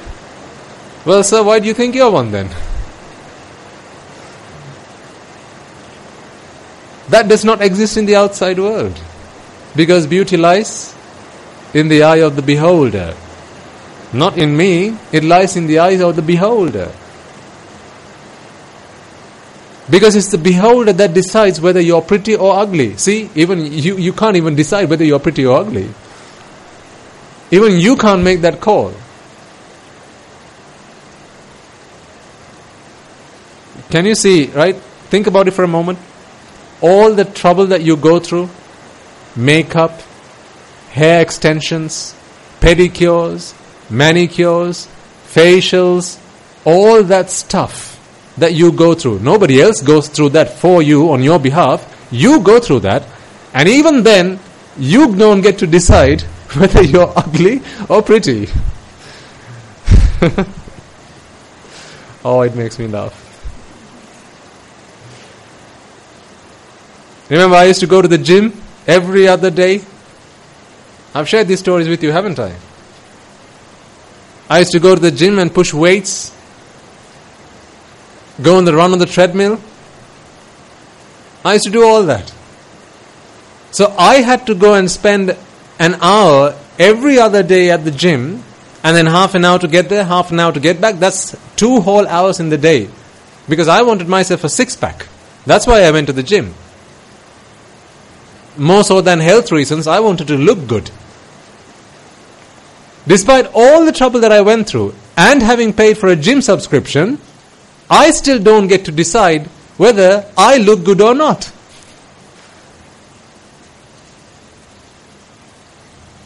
That's not fair, is it, really? That's so unfair, don't you think so? I go through all this trouble, and even I don't get to decide whether I look pretty or ugly. You take a lot of trouble to bake a cake. You want to give it to your loved one, your husband, your boyfriend, your mother, your father, whoever. You go through a lot of trouble. Many hours of finding the ingredients, going shopping, putting these ingredients together, reading the cookery book, making it, baking it, doing all that stuff. And still, you can't decide. You don't get to decide whether it tastes good or not. Fair or unfair? Unfair. Well, then why do you go through it?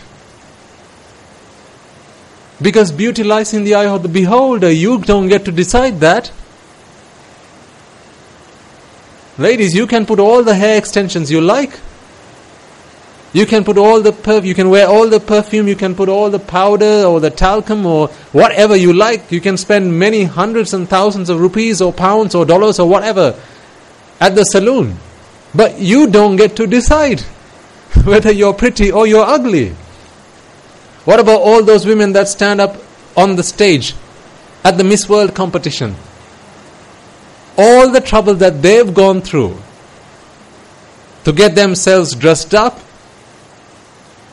getting themselves into a bikini, getting themselves into that shape, going through all that trouble. They don't even get to eat a good meal. Do you know that? Because even their diet is strictly controlled by their manager. No, ice cream? No, you're not allowed to have ice cream. Why? Because it's going to put on a belly. And even then, they don't get to decide whether they look pretty or not. Who decides that? The onlooker.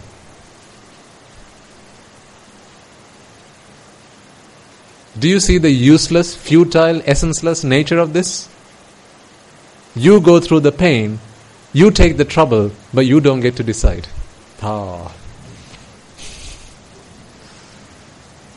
You made the cake. You threw the party. But you don't get to decide whether it was a good party or a bad party. Your invitees decide that. See? And that's because beauty does not exist in the outside world. You can never look at yourself in the mirror and go, you're pretty. Because that's a lie. That's a false impression. You're mistaken. Because ask the next guy you meet on the road. What he's going to say is entirely based on his impression of you, not yours. See how helpless we are? Despite all the effort we put into beautifying ourselves, looking good for the world. Looking good for the world, right? And the world decides.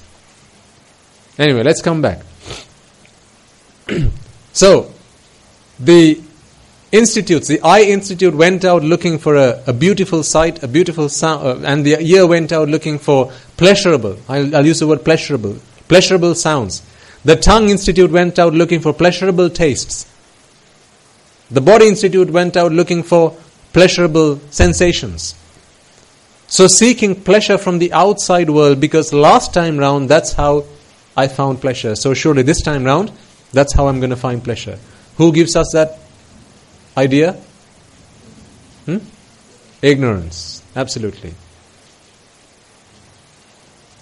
And then, salayatana paccaya passa.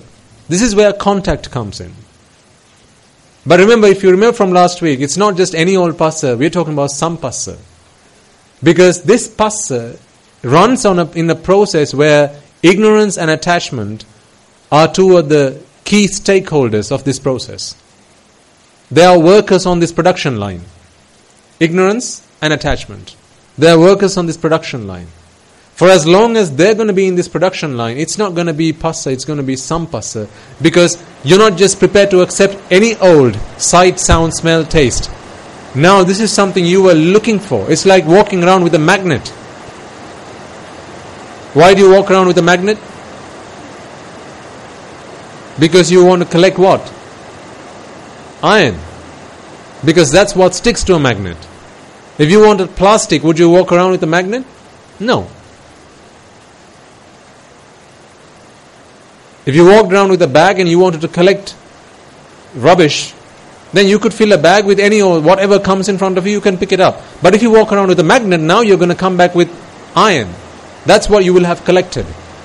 Likewise, this is how these institutes have gone out into the world looking for sight, sound, smell, taste and touch. Now this is why it's sampassa. Now at this point, passa paccaya vedana. Through contact comes sensation. Now, last week the question that came up at the end of the sermon was, where do the 5 aggregates fit in? This is where the 5 aggregates fit in. Because remember, when it was passa, this is the point of contact. This is the point where the eye has taken in the sight and is leaving an impression on the mind. It's the impression being left on the mind, that's the point of passa. Not the eye picking up light, it's the eye leaving an impression on the mind. That is where rupa comes in. Chakku rupa or rupa rupa, you could take it as. Rupa rupa, because it's an impression left on the mind by the eye, so rupa rupa. And then vedana. Now remember, it's passa paccaya vedana, right? But when we say passa paccaya vedana, there are lots of other things that we don't speak of, which also happens at the same time. Rupa, vedana, sanya, sankara, vijnana, all of this happens at that point. Passa paccaya vedana. Because at the point of passa, that's where, remember, this sight is now looking at an object. The eye is now looking at an object, and that impression has been left on the mind. That is the rupa rupa. According to that rupa rupa, now there has to be vedana, which is recognizing that something has happened. Knowing that something has happened. I have just seen a sight. That's the vedana at that point. Passa paccaya vedana. Then there's sanya, identifying what it is that has just happened. To give it a sanya, this is recognition. You have to go into your memory banks again. Because now remember, we are trying to fit into this model. The eye is looking at the outside world. We've got a model of what it is that we want to look at, and now we are matching these two. This is what's happening. It's like if I said beetle leaf. The moment I say beetle leaf, there's a picture of a beetle leaf in your mind, isn't there?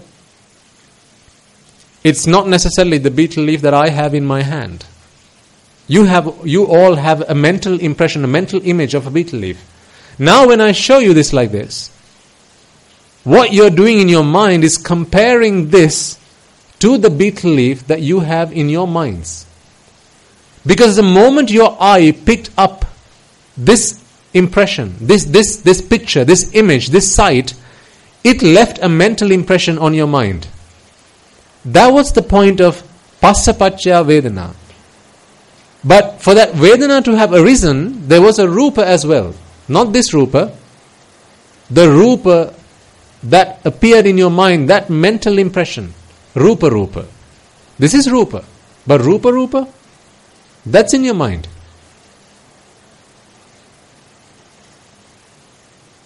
All clear so far? You can ask questions if any of that doesn't make sense at this point. Sometimes I regret picking up topics like dependent origination. But I also want to help you to be able to understand this at the same time. Because, I myself have listened to lots of sermons and lectures on dependent origination, but much of them didn't really answer lots of questions that I had in my mind. I wasn't able to see back then how its dependent origination process is there to help me to penetrate the veil of pleasure. Now that I see the connection, I'm trying to explain this to you, but I'm not sure whether it's too heavy. I'm not sure if you're losing interest. So you should indicate to me if this is worthwhile, or I'm prepared to change topic if that suits. But if you have questions, please feel to ask. Okay? So, remember at this point, there's a mental impression left on the mind. That's the Rupa, because you're looking at a sight. Then there was Vedana. The mind has picked up that something has happened. Vimagdanuna. Again, sorry to use Sinhala, but I don't know how else to explain that. The mind has picked up that something has happened. Now it has to give it recognition, an ID. It's like you're driving along the road, the policeman stops you. The policeman sees you, and now he knows something has happened. Or let's say he's got a speedometer, or the gun with which he catches what speed you're going at, right? Or a speedometer. So he's holding that to your car. He now picks up that something has happened because it sends an alert, an alarm on the speedometer, and now he stops you. Now he's going to have to come and identify you. So he says, "Hey, mister, can you show me your ID card? Can you bring me your national ID?" So this is the point where the mind has to give it identification. It has to identify what has the eye just picked up. Because remember, it's trying to compare with the impression, with the model that it already has. To check if this is what I have, you have to identify what you've just seen. Let me give you a really simple example. Let's say you all know someone called Richard. And I say, can you all please go to the main hall and ask Richard to come here. So if you all know who Richard is, then you all have an image of Richard in your mind, right? Before you set forth? Well, you must, because otherwise how are you going to know when you see Richard? So you'll all have a mental impression of this is what Richard looks like. If you have heard his voice, then you'll know here's what Richard sounds like. So when you go into the main hall and you now scan the room, every object you see, you're scanning. You see a chair. You check, is this Richard? No, this is a chair. It's not Richard. So this can't be who I'm looking for. Move along. Now you see a table. Is this Richard? No. Move along. Now you see a woman. Well, a woman can't be Richard. So this can't be Richard. Move along. This is why sometimes if a lady came up to you and said, you ask her, what's your name? She says, I'm Richard. Doesn't that sound a little bit odd? Why does it sound odd? Here's the answer. Right? Because you don't expect a woman to say her name's Richard. Because when you know a woman, you've created your model, and in that model, and the name of the woman cannot be Richard. It can be Jane. It can be Nancy. But it can't be Richard. Why? Drushti. These are all views that we hold. There can't be a woman called Richard. That's why. But there are times when in society, we meet people and you ask them, what's your name?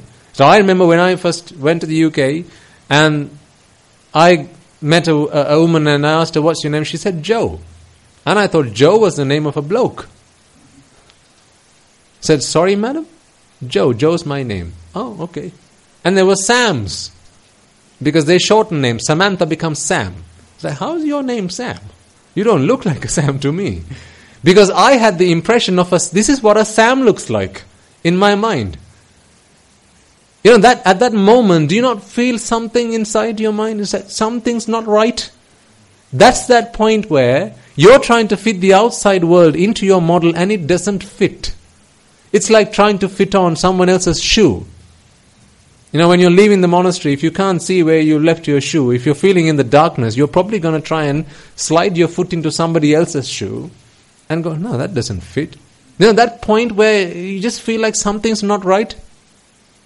Why do you feel that? Because you have a model, you're trying to fit the outside world into your model and it doesn't fit. So this is what happens. So you're looking for, in the example that we were using, the beetle leaf, or Richard. You went into the hall looking for Richard. You're looking at a lady and go, no, that can't be Richard. That could have been Richard. Let's say there was a lady called Richard, and I wanted you to bring Richard. I wanted you to ask Richard to come here, and I actually meant the woman, not the man. You went to the main hall looking for a man. You come back and say, no, Richard's not in the main hall. What do you mean he's not? I can see in the CCTV camera, she's in the main hall. What do you mean she's in the main hall? Oh, you meant the she, Richard. Yes, the she. Now go and get her. See? How we stereotype? The stereotype is simply that. We have our models. That's what stereotyping is. It's all that. All our models. These are models that we firmly hold on to. Unwilling to change sometimes. So, at that point of passa, contact, now there's the rupa, because it's a sight you're looking at. Then there's the vedana, something's happened. Now you've given it identification. Here's what that sanya, here's what that rupa was. Or if it was a sound you heard, here's what that sound was. You've again gone back into memory banks and pulled out the information from there. So rupa vedana sanya sankara. With every object, there's some kind of action that is associated with it. Some kind of action. If it's an apple, what do you do with an apple? Eat. See, eat is the sankara that is associated with apple. But there could be others as well. Feel, that's also sankara. Smell, that's also sankara. Not the smell of it.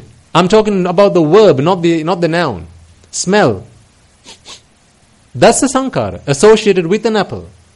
That's why when you reach out for a mango, when you go shopping for mangoes, how do you find a good mango?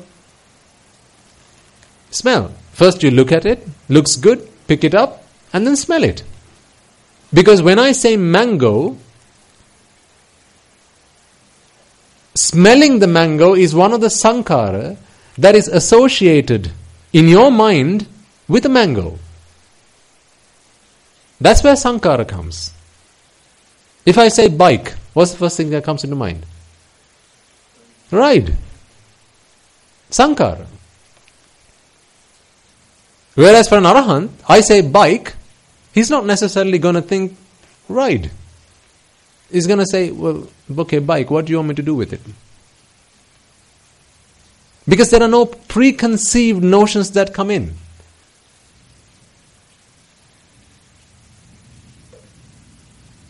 If you ask an arahant to ride a bike, he may ride a bike. I don't know. I don't know if an arahant would want to ride a bike, but if you asked him to ride a bike, he might ride a bike.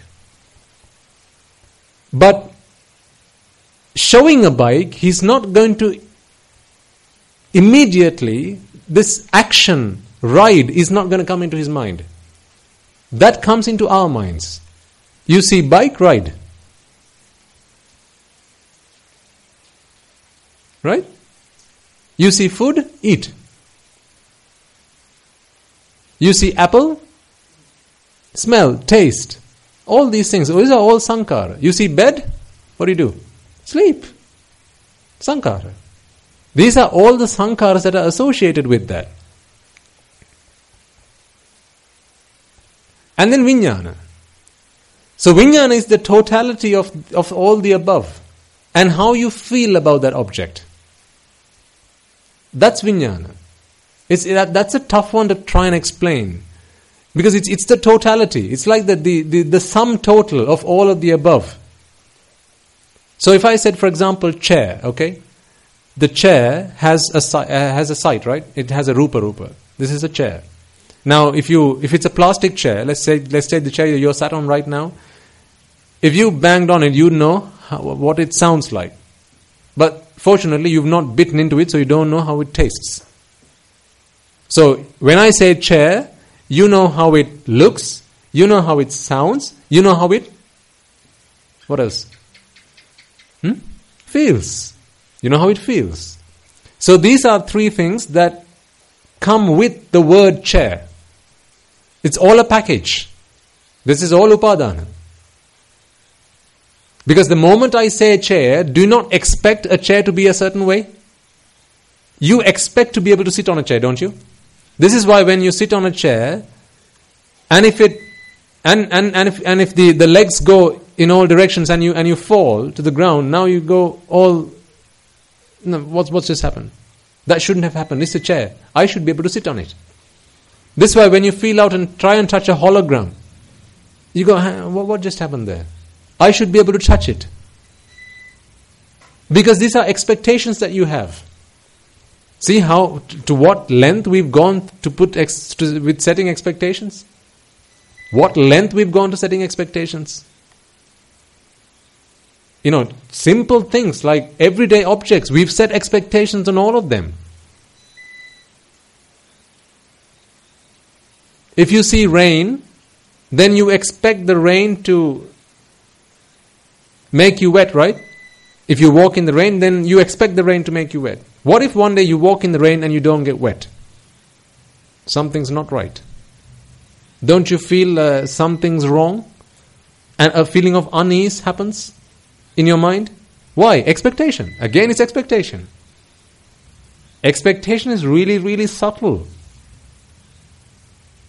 That's why you feel unease.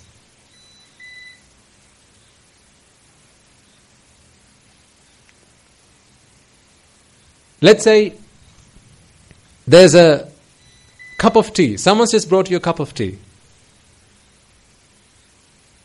Okay? And you feel the mug or you put your hand out, you feel the mug and it's hot. Now don't you expect the tea to be hot? If you feel the mug is hot, don't you expect the tea to be hot? You've just set yourself an expectation. Now you put the tea to your lips and the tea is cold. How would you feel at that point? Something's not right. Expectation has led you to disappointment. Because at that, it may well be that you like to drink a cold tea. It may well be the case. But at that point, because you felt that the mug was hot, you set an expectation that the tea has to be hot. So despite the fact that you like iced tea, at that point in time, you're expecting a hot tea in the mug. So when you put that tea to your lips, if that tea is cold, Sapa Vedana or Dukkha Vedana? Dukkha Vedana. That brings you unpleasurable feeling. That's how it happens. But at the next moment, because you like iced tea, now you have a different expectation. Now, alright, okay, this is iced tea. Next moment you're expecting iced tea. What if it went hot again, the next moment? Again, something's wrong. Because with every moment we set expectations. When you walk into this room, when you sit on this chair, you expect to be able to sit, don't you? When you stand up, do you not expect to be able to stand up on your 2 feet? The person that sat on that chair, each of you, in your minds, don't you think that your feet, your legs are able to support your weight? You all think that, don't you? Are you entirely sure about that? Excuse me. Couldn't something have happened during the course of this sermon whereby the bottom half of your body has gone numb? Couldn't something have happened? Surely.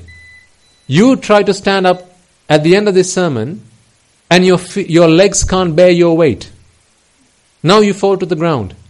Does that only bring you physical discomfort, or does that also bring you mental discomfort? Absolutely. Let's say there's a cushion behind you. So you fall down, no problem. It's not going to hurt you. It's very comfortable. So no physical discomfort, but what about the mental discomfort? Has that gone away? No. Why not? Expectation. Expectation. When you try to button a shirt, sometimes do you not get really annoyed? You try to button it like several times and it doesn't go in. Why? Because you see buttonhole. Your expectation is, yes, I should be able to button it. What about when you try to start your car? Expectation? When you turn the ignition, your expectation is car has to start. So then tell me, when you inhale and pull in air through your nostrils, do you not expect to be able to breathe? What if you weren't? What if you weren't able to? Right now, the next breath you're expecting to be able to breathe, right? You're all expecting to be able to take the next breath? Yes or no? Yes. What if all of a sudden, when I go like that, I'm able to pull out all the air in this room? The next breath you take, nothing goes into your lungs.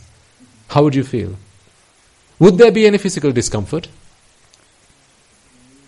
Well, at least not for another 10 seconds or so. I mean, can't you hold your breath for a few moments? You're not going to feel physical discomfort immediately. We can all hold our breath for a few moments, at least 4 or 5 seconds, right? So the next moment you try to breathe, if there's no air, that's not going to bring you physical discomfort, at least not for a few seconds.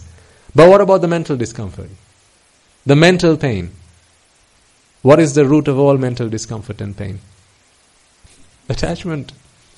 Expectation.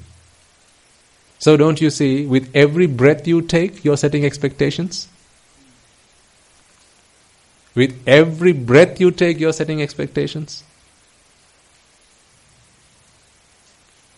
Do you realize how attached you are? With every breath you take, with every beat of that heart, there's expectations. Expectations galore.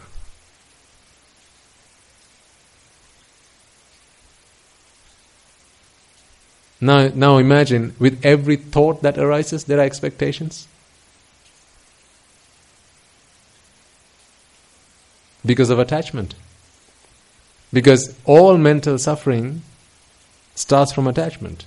That's where the root is. So take away attachment. An arahant, let's say one of us is an arahant. I remove all the air in this room. I create a vacuum in here. In the flash of a second, we've all taken one breath. The next breath, an arahant tries to breathe. There's no air. No physical discomfort, at least for the next few moments. And mental discomfort? None. Okay. No air. Because no attachment, no expectations. This is the level to which we go down when we set expectations. Every thought is based in expectations. And expectation is what leads to disappointment. So, going back again to that dependent origination, this is why I use examples, just to give you a little bit of variety. Otherwise, core theory might be a little bit too daunting for some. So I'm helping you to understand this by giving examples. Can we switch on the fans by any chance?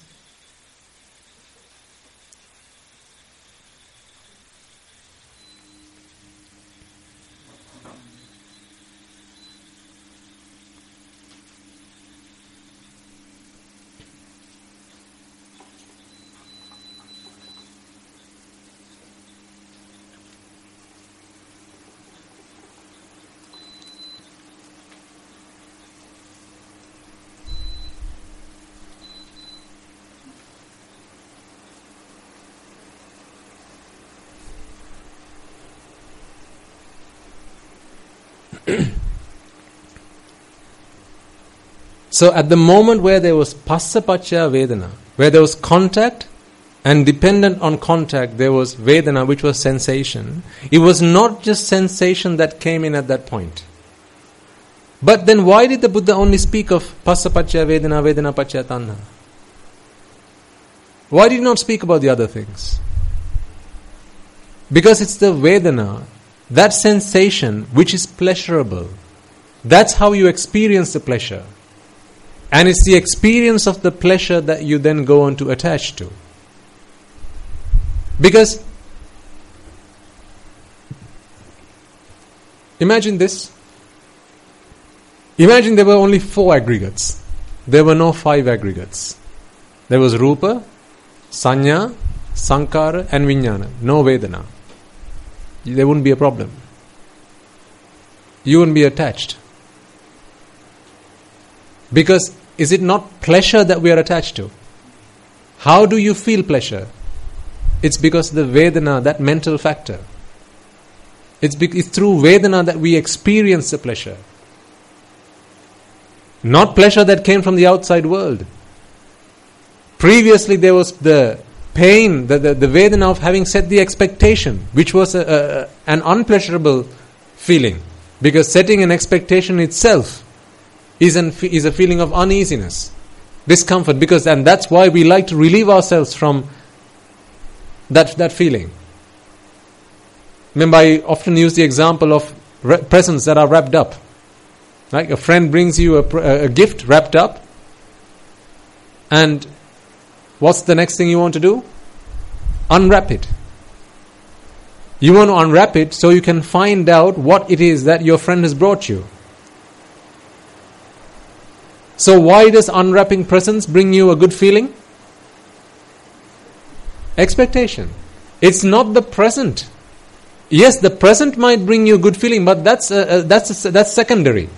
Primarily, there's the I want to know what's inside. There's 2 things, right?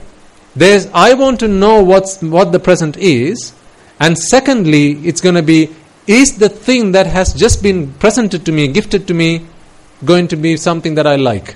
2 things. They're not one and the same. So be able to distinguish these 2. One is I want to know. It's like, say you're at home, you hear a knock on the door. Now you don't know who's outside. Firstly, you're suffering because you want to know who's at the door. That could be a debt collector. Or it could be your best friend. At this point, it doesn't matter. At this point, you just want to know who's outside. Because of that, you're suffering. You're in a state of vexation. So you walk up to the door, now you open the door, and now you see who it is that's outside. Now you have just been relieved from the first vexation, which was you wanted to know who was outside. Now you know. Now there's a second problem. I like or don't like the person that's outside. They're not one and the same. Understood? Okay. So, when we have passapacchaya vedana, it's that vedana which previously had, at the point where it was vijnanapaccaya namarupa, setting the expectation at that point forward. At that very point, an expectation was set, and immediately there was a feeling of uneasiness. That vexation arose at that point itself. Again, what is vexation in Sinhala? Pelima. Pahe ellima, right? That's the etymology there. Rupa Vedana Sanya Sankara Vijnana Paha ellima. Now you've clung on to these 5. You've now set an expectation on this 5. So you're waiting for this 5 to come into your world. At Vijnana Paccaya Namarupa, you're waiting for that 5 to come into your world. So when you're waiting, well, who likes to waiting? Who likes to wait? Nobody likes to wait. Queue, who likes a queue? Nobody likes a queue. We don't like to wait. We want it now, instantly. So even this 5, you don't like to wait. So the fact that you have to wait, now that you've created this expectation, is not a pleasurable feeling. That's an unpleasurable feeling. That unpleasurable feeling also you experience to Vedana. And that was moha. Not raga, not dvesha, that was moha. Delusional.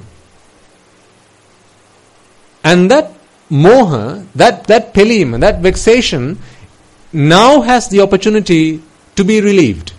Because now we are at passa paccaya vedana. At this point where passa or contact has happened, that's where the eye has been opened, sight has come in from the outside world, and it has left a sense impression on the mind, and now you have the rupa, you have the sanya, which has helped you to identify what this object is that you're looking at. You have the associated action with that. Like I said, chair, sit, food, eat, water, drink. Right? The associated action with that, bed, sleep. These actions which we either attach to or we dislike. At the point where it was Vijnana Paccaya Namarupa, all those actions were associated from the Upadana Skandha. Because that all came from history, from your memory banks. That's why when I say bed, you think sleep. Why? Upadana. These are all preconceived. Because it's preconceived, now when I give you a new bed, immediately you're going to check, can I sleep on this? Because that's what is already associated with. That's what you've already associated it with. For a young kid, bed, jump. So give a kid a bed, he wants to know if he can jump on it. Give an adult a bed, he or she wants to know if he can sleep on it. Because that's the action, that's the sankhara to which there's clinging. That's why it's upadana skandha, clinging aggregates. And he was using that sankhara, this namarupa was produced at Vijnana Paccaya Namarupa, and now it's the opportunity to relieve from that vexation. So what if you found a bed on which you couldn't sleep? Sapa Vedana or Dukha Vedana? Dukha Vedana. What if a young boy found a bed on which you couldn't jump because it wasn't a spring mattress? Sapa Vedana or Dukha Vedana? Now it's Dukha Vedana. Because it's not just the rupa. What about the sankhara? All of this we are attached to.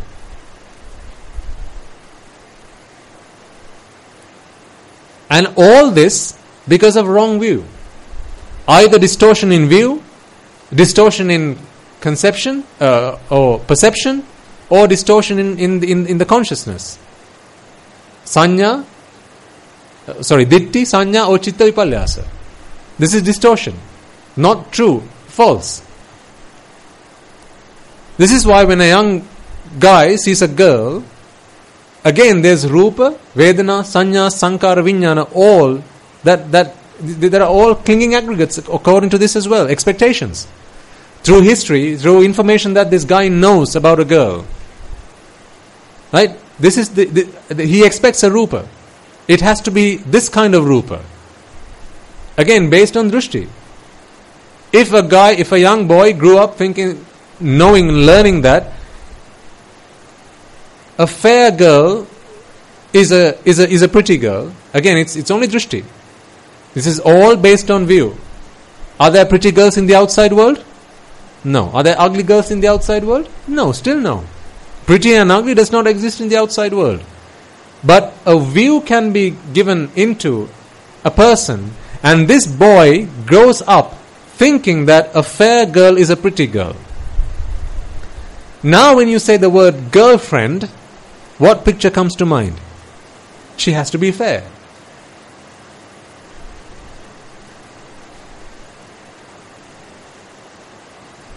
And then, I think in one of the sermons we did at Aranmatiniaramu, I spoke of the dangers of pornography.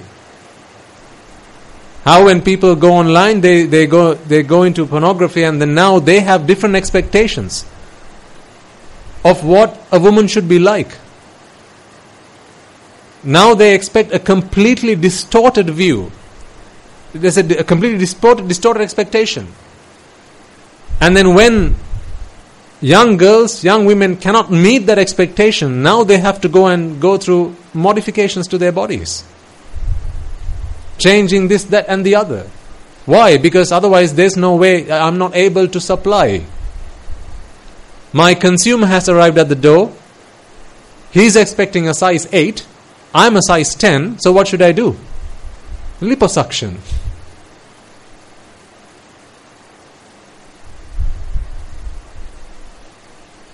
See? All to do with setting expectations. Again, consumers and suppliers. See how you have become a consumer now? At the stage of Vijnana Paccaya Namarupa, now you set an expectation. Now you have just become a consumer. You're expecting the world to supply. And then at Phassa Paccaya Vedana, this is the point at which the world is supplying you. And you are standing at the yard checking if what has been delivered is what you asked for. So you go through your order sheet. Okay, let's see what you've got. I asked fair. What have you brought me? Caucasian. Nah. Don't like. Reject. I asked fair. What have you brought me? Negro. No. I don't like. Reject. See? Where's the problem? Expectation. Where did expectation come from? Drishti. Which is all distortions. Distortion in view, distortion in perception, distortion in consciousness. All that came from someone else who was also distorted in their view, in their perception, or in their consciousness. This is why associating with immoral, ignoble people is super dangerous. So dangerous. Because you don't know what kind of distorted view they might plant in your mind. If you remember from yesterday's sermon that Guru Swami Nuwansa did, what if that distortion comes in about your mother?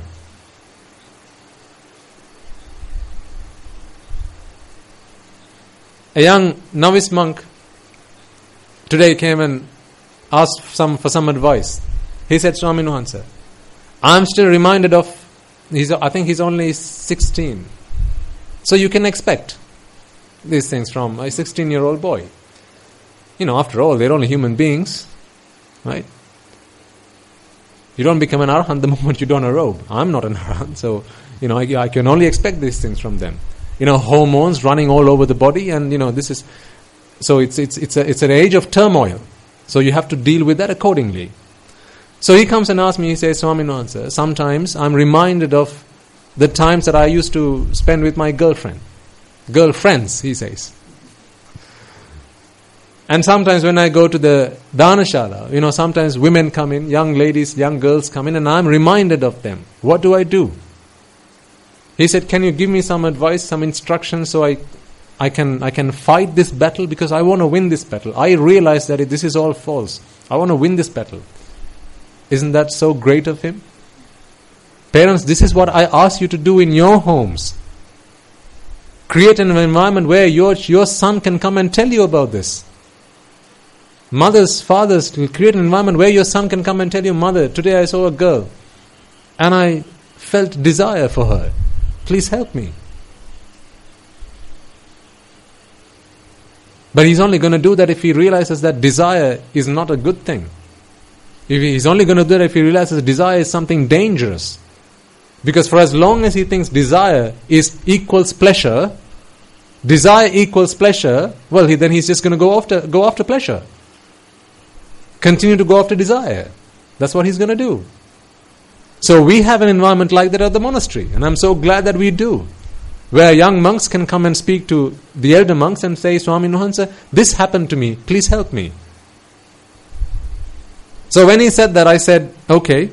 So there was a girl today, apparently, and he said, when I saw her, I had feelings of desire. So what should I do? I said,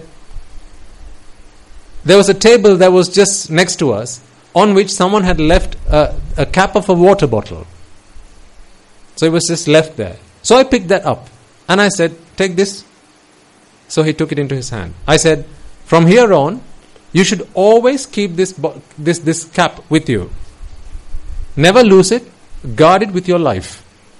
He said, why? I said, because this is your karmastan. This is your meditation object. This is what you need to contemplate on. He said, how? I said, does sensual pleasure exist in the outside object? He said, no, I understand that. He said, so does it exist in the woman? In that girl that you saw this afternoon, does it exist in her? He said, no. Well then, if you are able to look at a woman and have feelings of sensual desire in something that does not have sensual desire, well then surely you should be able to do this with the bottle cap.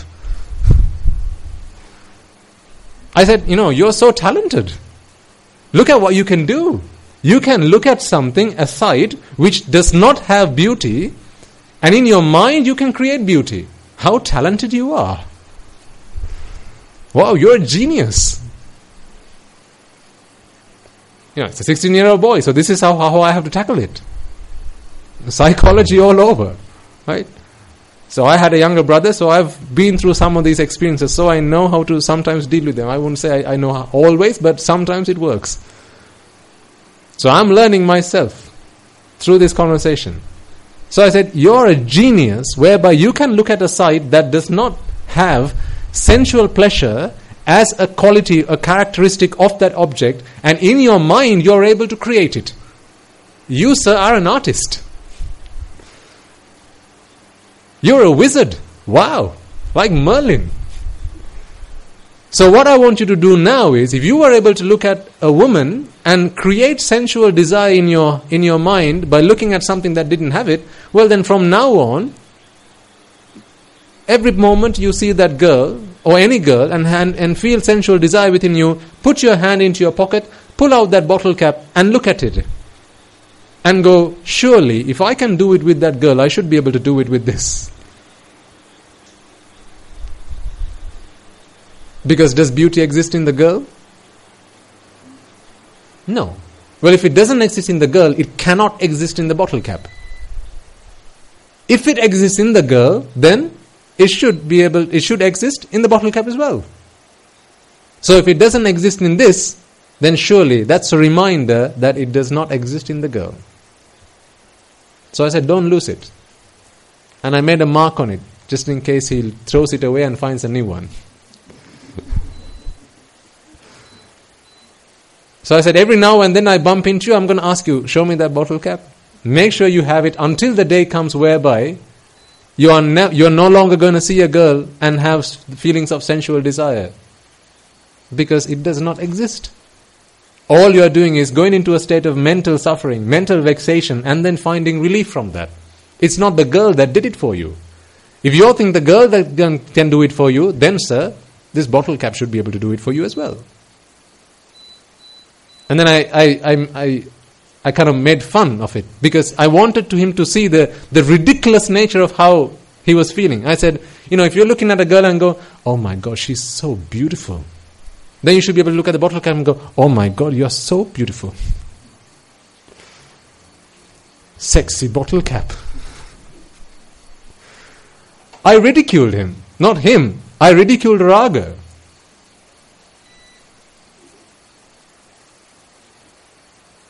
See, parents, could you not tackle these issues with your children like that? You don't have to tell them off. Show them the ridiculous nature of this desire. Because ultimately it's just trickery. It's foolery. Nothing else.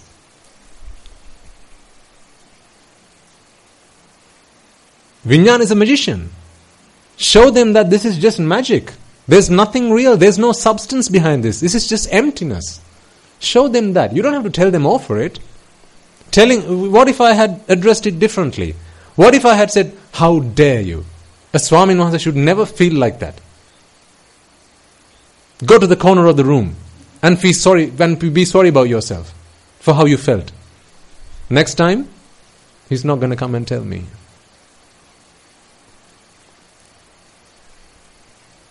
Next time, he might resort to other means. What if he decides, I can't bear this, I'm going to put my robes away and go back into lay life? What a waste of a young life, which is destined to become an arahant. What a waste, right? This is why I say, we have to be intelligent to tackle these problems differently.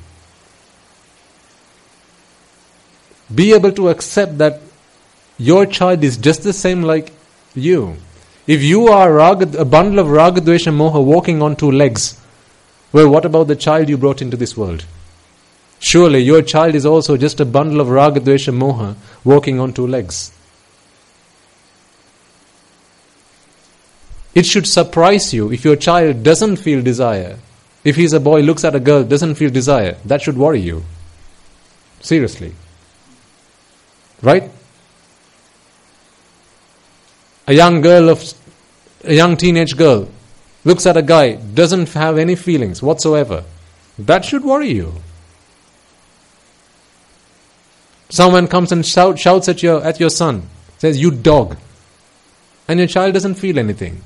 That should worry you. If he's not become an arahant, that should worry you. Because then there's something fundamentally wrong. Either he's lost it. He's gone insane. That needs treatment. So be prepared to accept that your children are a bundle of raga, dvesha, moha walking on two legs just as much as you are. If it's okay for you to feel them, then surely it should be okay for your children to be feeling them. But okay in that, be prepared to accept, but address it. Address it in an intelligent way. Don't be foolish about it. Because if you tell them off, they're not going to come back a second time. If you shout at them, they're not going to come back a second time because they have lost all trust in you. Don't lose your trust. Don't let them lose trust in you, because if they do so, next time they're not going to come to you, but they're going to go to somebody.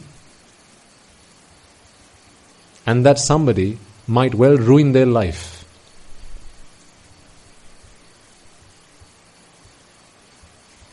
So finally, coming back again,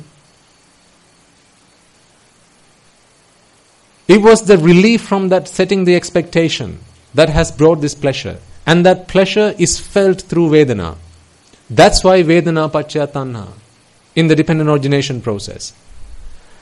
But wherever there was Vedana Pacchaya Tanha, now the mind does not attach just to the Vedana. Although in the dependent origination process it says Vedana Pacchaya Tanha, it's not just the Vedana that the mind is now attached to. It's also the Rupa, it's also the Sanya, it's also the Sankara, it's also the Vijnana. But attachment arose primarily due to Vedana, because Vedana was what enabled you to experience the pleasurable feeling, because that's what Vedana is. It's like you order something online, let's say a pizza. You go online and you order it. The delivery guy brings it to your door. Aren't you really happy to see his face? Oh, thank you, Mr. Delivery Driver. You're so happy to see his face. But he was only one part of it. What about everyone who cooked the pizza? What about the guy who took down the order? What about the guy who made the oven? Who built the shop? All that. You don't feel particularly happy to see them. You're just happy about the delivery guy.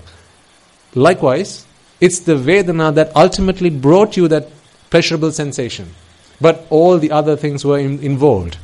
Rupa was involved. Sanya was involved. Sankara was involved. And Vijnana were involved. All of these five are involved, but it's the Vedana through which you feel this. That's why Vedana Pacchaya Sankara. Vedana Pacchaya Tanha. And when you experience that attachment, now the mind quickly takes toll. So surely this Rupa, Vedana, Sanya, Sankara and Vijnana brought me pleasure, which means pleasure exists in the Rupa, Vedana, Sanya, Sankara, Vijnana, as well as the Rupa, Shabda, Gandha, Rasa, Sparsha, Dhamma that exist in the outside world. Bahirayatana, Abhyantarayatana. External institutes and internal institutes. It was these two that brought me pleasure, so surely pleasure exists in them.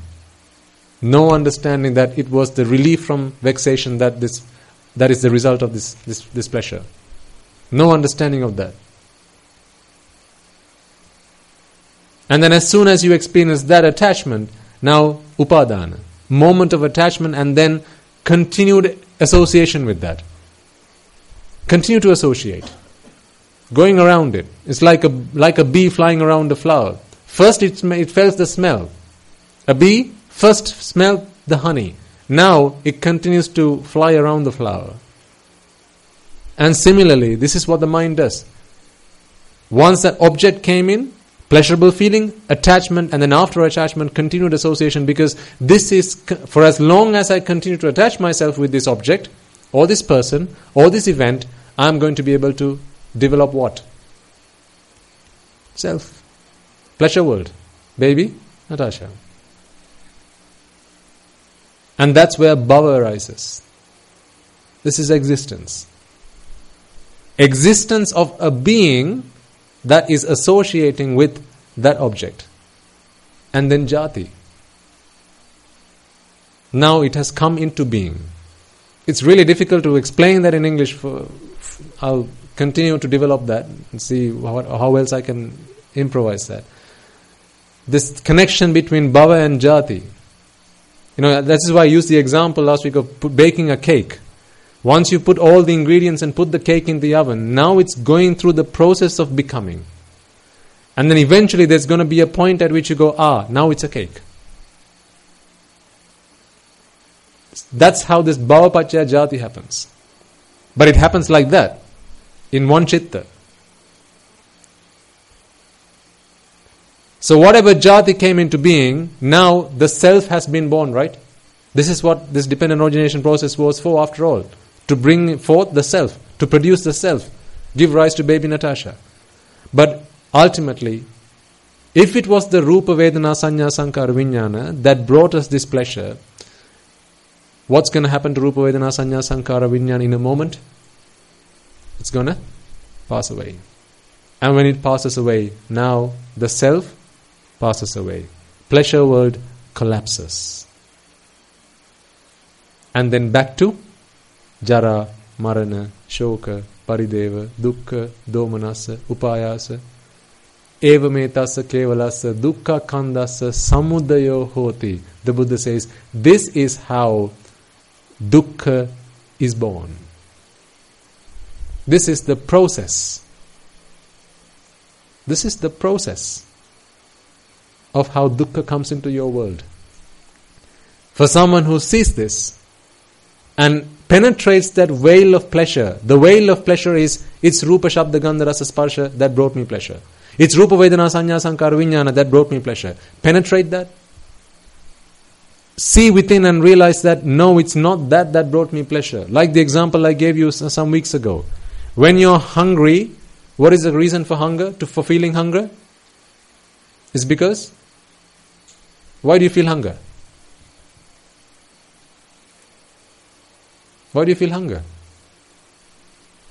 Come on, there are doctors in the room. You don't need a doctor for this, but why do you feel hunger? Because your stomach is empty. That's not rocket science. Because your stomach is empty. That's why you feel hunger. And then the gastric juices start coming into your stomach. Right? Then that's when you start to feel hunger. So what do you need to relieve yourself from hunger? Everyone says food. Anything. Absolutely anything. Doesn't have to be food. Putting grass. Is that not going to relieve yourself from hunger? Mud. No? Yes. Sand. Is that food? No. Anything thrown in is going to relieve yourself from hunger, because hunger is the experience of the stomach being empty, not the stomach not having food in it. That's not what hunger is. Most people think hunger is the stomach not having food in it. That's not what hunger is. Hunger is the stomach not having anything in it. Being empty. Relief from being empty requires what? Anything. So when the mind is in a state of vexation, anything that can relieve it from that state of vexation will leave the mind in a state of pleasure. It's not the sights or the sounds or the smells or the taste that's responsible for that pleasure. It just happens to be, as if by coincidence, that is all that can come to relief. There is nothing else that can relieve it. It's a very subtle point, but I hope you can understand what I'm trying to get to you. It just happens to be that there is nothing else in this world. Imagine there's only rice in this world. No other types of food. It's just rice. No curries or nothing. There's nothing. It's just rice. Plain white rice. If it's plain white rice and nothing else that existed in this world, for someone who's hungry, when they eat rice, because that's the only thing that's there, they can very soon come to the conclusion that it's rice that relieves me from hunger. Because there's no other food that they can try out. They think, rice relieves me from hunger. But you know that it's anything that can relieve you from hunger, because there are lots of types of food, and you know that it's not just one particular type of food that relieves you from hunger. But it also happens to be that whenever you felt hungry, the only thing that you put in was food. You didn't put in anything else. Even if it was water or a drink, that was still food. So you come to the conclusion, that's why when I ask you, what relieves you from hunger? People say food. Because that's all they're used to. You never put in sand. You never put in red bricks or stones. You never did that. That's why you don't have that experience of being relieved by hunger by throwing anything into it. But if you studied science, you'd know that you feel hunger because the stomach is empty, not because there's no food in it. And likewise, the mind experiences pleasure because it was relieved from vexation. Not because it's lacking Rupa Shabda Gandha Rasa Sparsha Dhamma or Rupa Vedana Sanya Sankara Vijnana. But it just happens to be that these are the only things that can come to relieve it from vexation. That's why. So if that is the case, what is the point in attaching to sight, sound, smell, taste? Because they never relieved you from suffering. Rupa Vedana Sanya Sankara Vijnana, they never relieved you from suffering. They never brought you pleasure.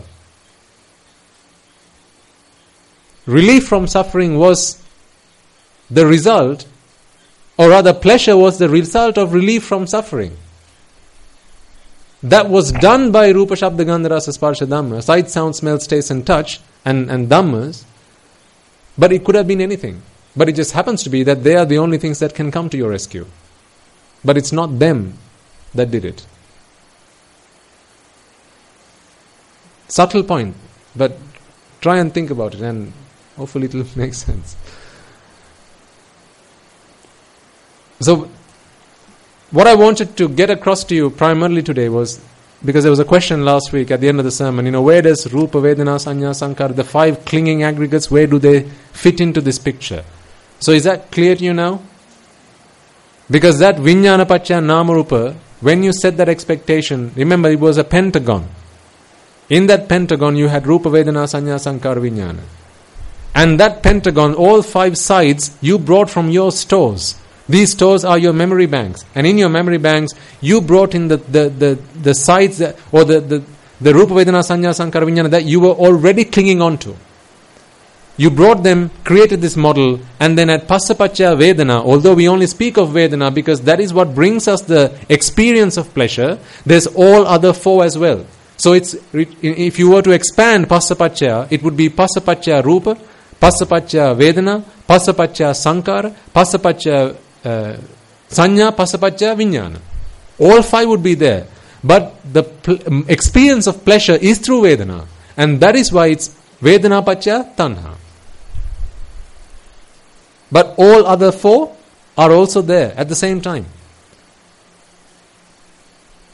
A mind that is ignorant comes to the conclusion that it's these 5 that brought me that pleasurable sensation. Therefore, what should I do? Make a note of it for future. And then you cling on to it once again and then put it back into your memory banks in the expectation of a future. And the being goes on and on and on in samsara. Do you see how, without an understanding of the dependent origination process, you are never going to be able to break through this? Without an understanding of how it's vexation and the relief from vexation that brings pleasure, you're never going to be able to do this. Break through the shackles of samsara. Because for as long as you're ignorant of that, we are going to continue to attach ourselves to the outside world. The outside world that never brought us anything, that never brought us pleasure. Continue to attach to it. Nothing. Pointless, meaningless, futile, essenceless. So contemplate on that. Continue to reflect on that. When you experience moments of pleasure, take a moment to contemplate. Take a moment to reflect. You don't need to deal with mental pain. Deal with mental pleasure, and then the pain will go away. Did you all get that? Don't worry about the pain. Deal with the pleasure, and then the pain will go away. Because it's the pleasure that eventually brought you the pain. It's the pleasure that eventually brings you the pain. For as long as you seek pleasure, you find pleasure, you experience pleasure in the outside world, sights, sounds, smells, tastes and touch, you are going to continue to attach to them. And every time you're going to continue to attach to them, they're going to bring you suffering. So deal with that side, the rest will be sorted out automatically. Try to fix this problem, that's never going to go away.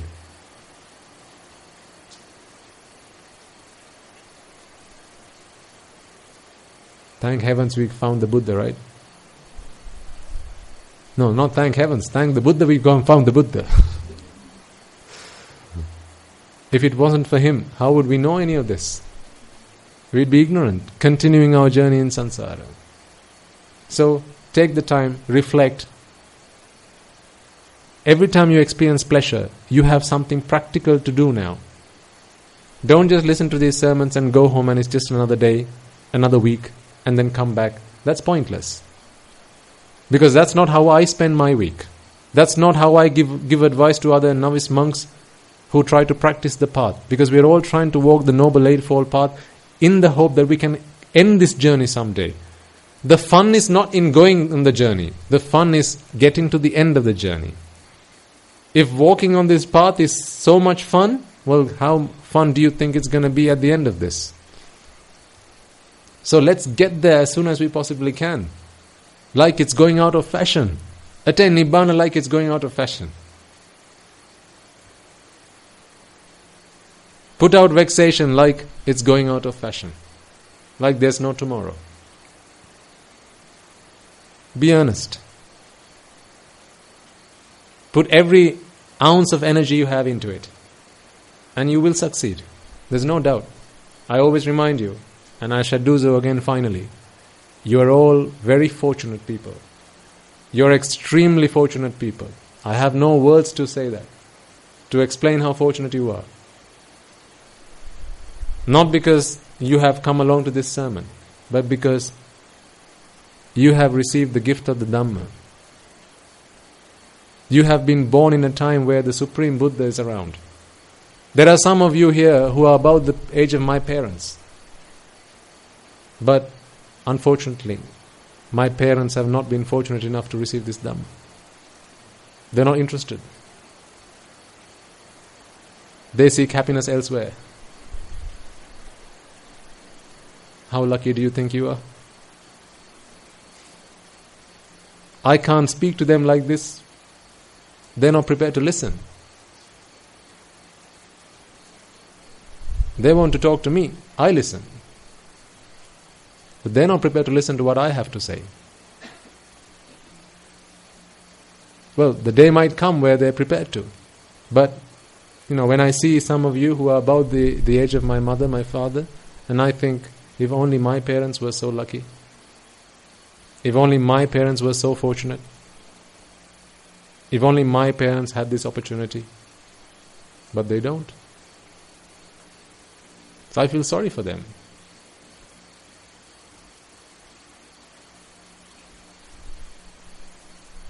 So make the most of it. Make it your firm resolve to not have to keep coming back here. I'm sick and tired of seeing your faces. every week after week. Don't you have anything better to do? It's just a joke, okay? But you know what I mean, right? Let's get to the end of this journey. If the journey is so much fun, then the end, you can only begin to imagine. Okay, so we'll conclude the sermon there then.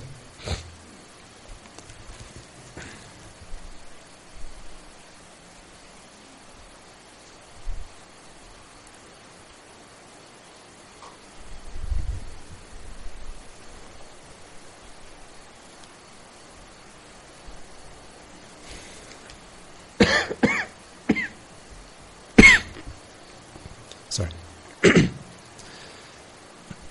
Okay, I think it's the Sinhala Arya Maitri today. Yes, okay. So we chant the Arya Maitri for a few moments and then we'll transfer merits and we'll conclude. Mamada siyalu loka siyalu satvayo sansara dahayen midetva sansara rogayen midetva sansara anduren midetva sansara ginnen midetva Nibbana parama sukhayen Sukhita taravetva Nibbana parama sukhayen Sukhita taravetva Nibbana parama sukhayen Sukhita taravetva Mamada siyalu loka siyalu satvayo Raga bandhanayen midetva Dvesha bandhanayen midetva Moha bandhanayen midetva Mara bandhanayen midetva Nibbana parama sukhayen Sukhita taravetva Nibbana parama sukhayen Sukhita taravetva Nibbana parama sukhayen Sukhita taravetva Mamada siyalu loka siyalu satvayo Jati ginnen midetva Jara ginnen midetva Vyadhi ginnen midetva Marana ginnen midetva Nibbana parama sukhayen Sukhita taravetva Nibbana parama sukhayen Sukhita taravetva Nibbana parama sukhayen Sukhita taravetva Mamada siyalu loka siyalu satvayo Shoka ginnen midetva Paridevayen midetva Dukkha ginnen midetva Domanassayen midetva Upayasayen midetva Yam pitchang nalabati tampi dukkhayen midetva Sankitena panchopadanakkhandayen midetva Nibbana parama sukhayen Sukhita taravetva Nibbana parama sukhayen Sukhita taravetva Nibbana parama sukhayen sukhita taravitva Kamaloka anatai ein midetva Rupaloka anatai ein midetva Arupaloka anatai ein midetva Siyalu loka anatai ein midetva Ataharima natai Ataharima vetva Noelma natai Noelma vetva Midima natai Midima vetva Nivanama natai Nivanama vetva Nivanama natai Nivanama vetva Nivanama natai Nivanama vetva Nivanama natai Nivanama vetva Nivanama natai Nivanama vetva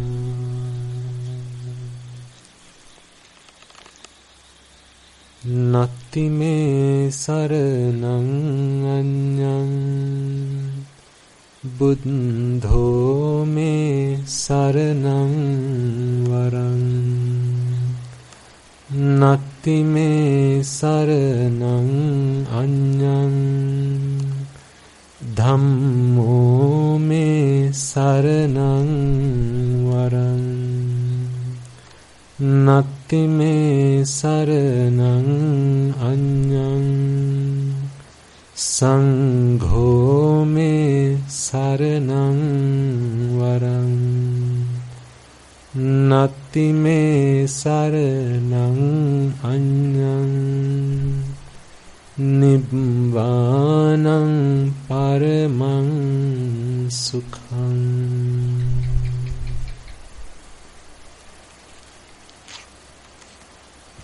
Okay.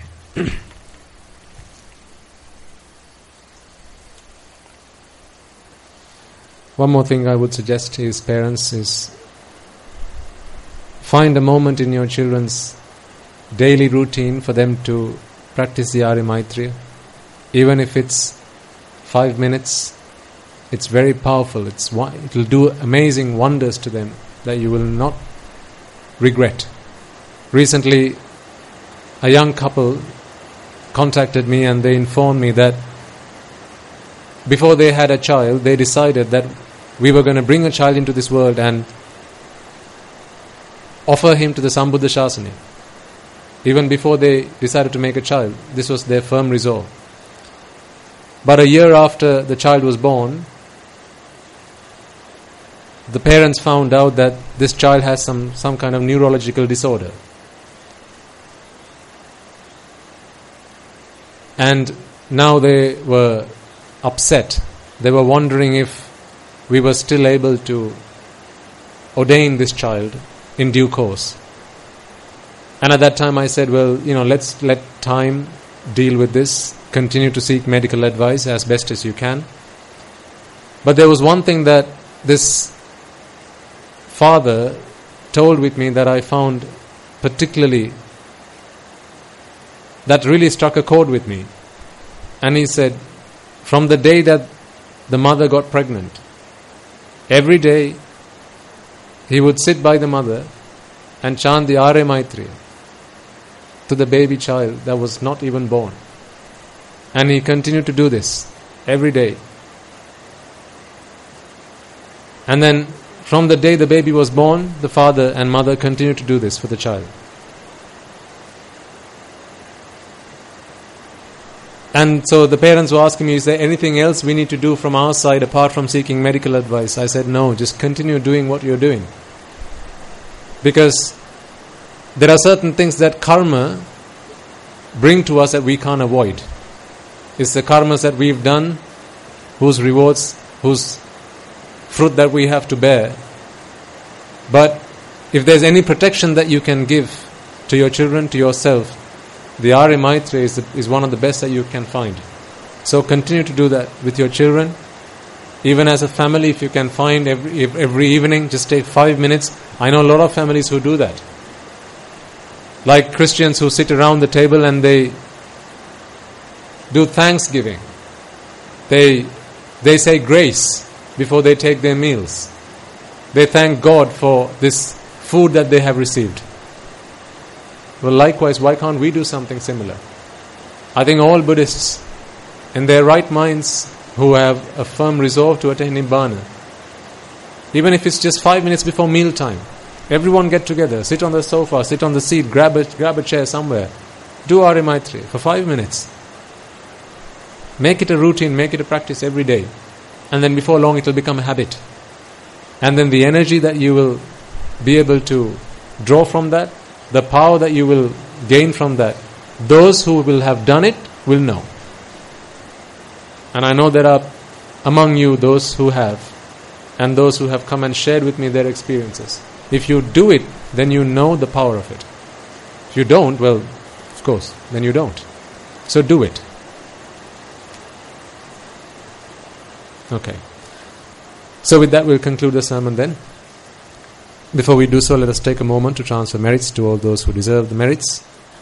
First and foremost, as we did at the beginning, let us take a moment to appreciate the fact that it is the supremely enlightened Samma Sambuddhajana Mahanse who it is that we have to thank for his infinite sacrifice, his infinite compassion, his infinite wisdom, because of which today we have the gift of Dhamma. It is because he sacrificed himself in countless times in samsara for the deliverance of all sentient beings that we have the gift of Dhamma today.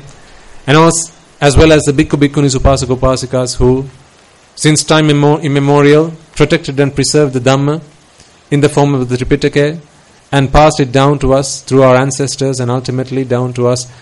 And today we have the opportunity to study the texts, to understand and comprehend the Four Noble Truths and the path to Nibbana.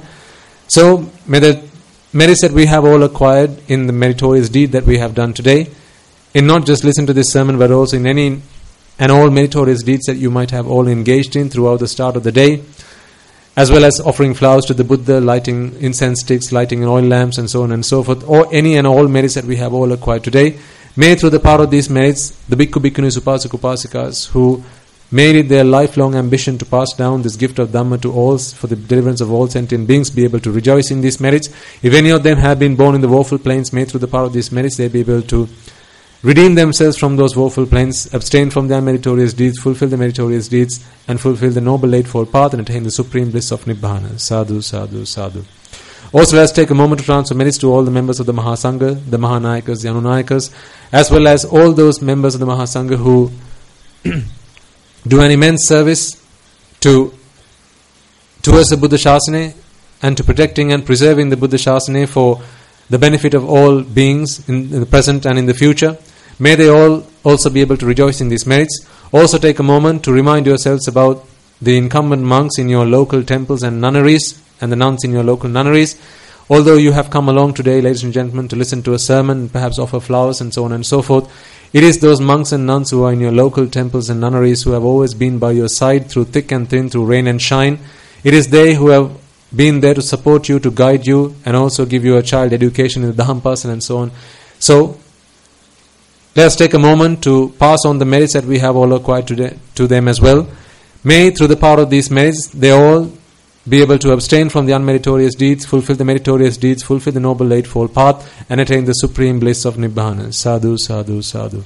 Also, let us take a moment to transfer merits to the Devas, Brahmas, spirits, demons, and the dead that we invited at the start of this sermon. Anyone who might have helped you, assisted you, supported you in any way, shape, or form, mothers, fathers, brothers, sisters, uncles, aunts, nephews, and so on and so forth, whatever contribution they might have had to your well-being, let us take a moment to transfer those merits to them. If any of them have today been born in the woeful planes, may through the power of these merits they be able to be born in the blissful plane. May through the power of these merits they abstain from the unmeritorious deeds, fulfill the meritorious deeds, fulfill the noble eightfold path, and attain the supreme bliss of Nibbana. Sadhu, sadhu, sadhu.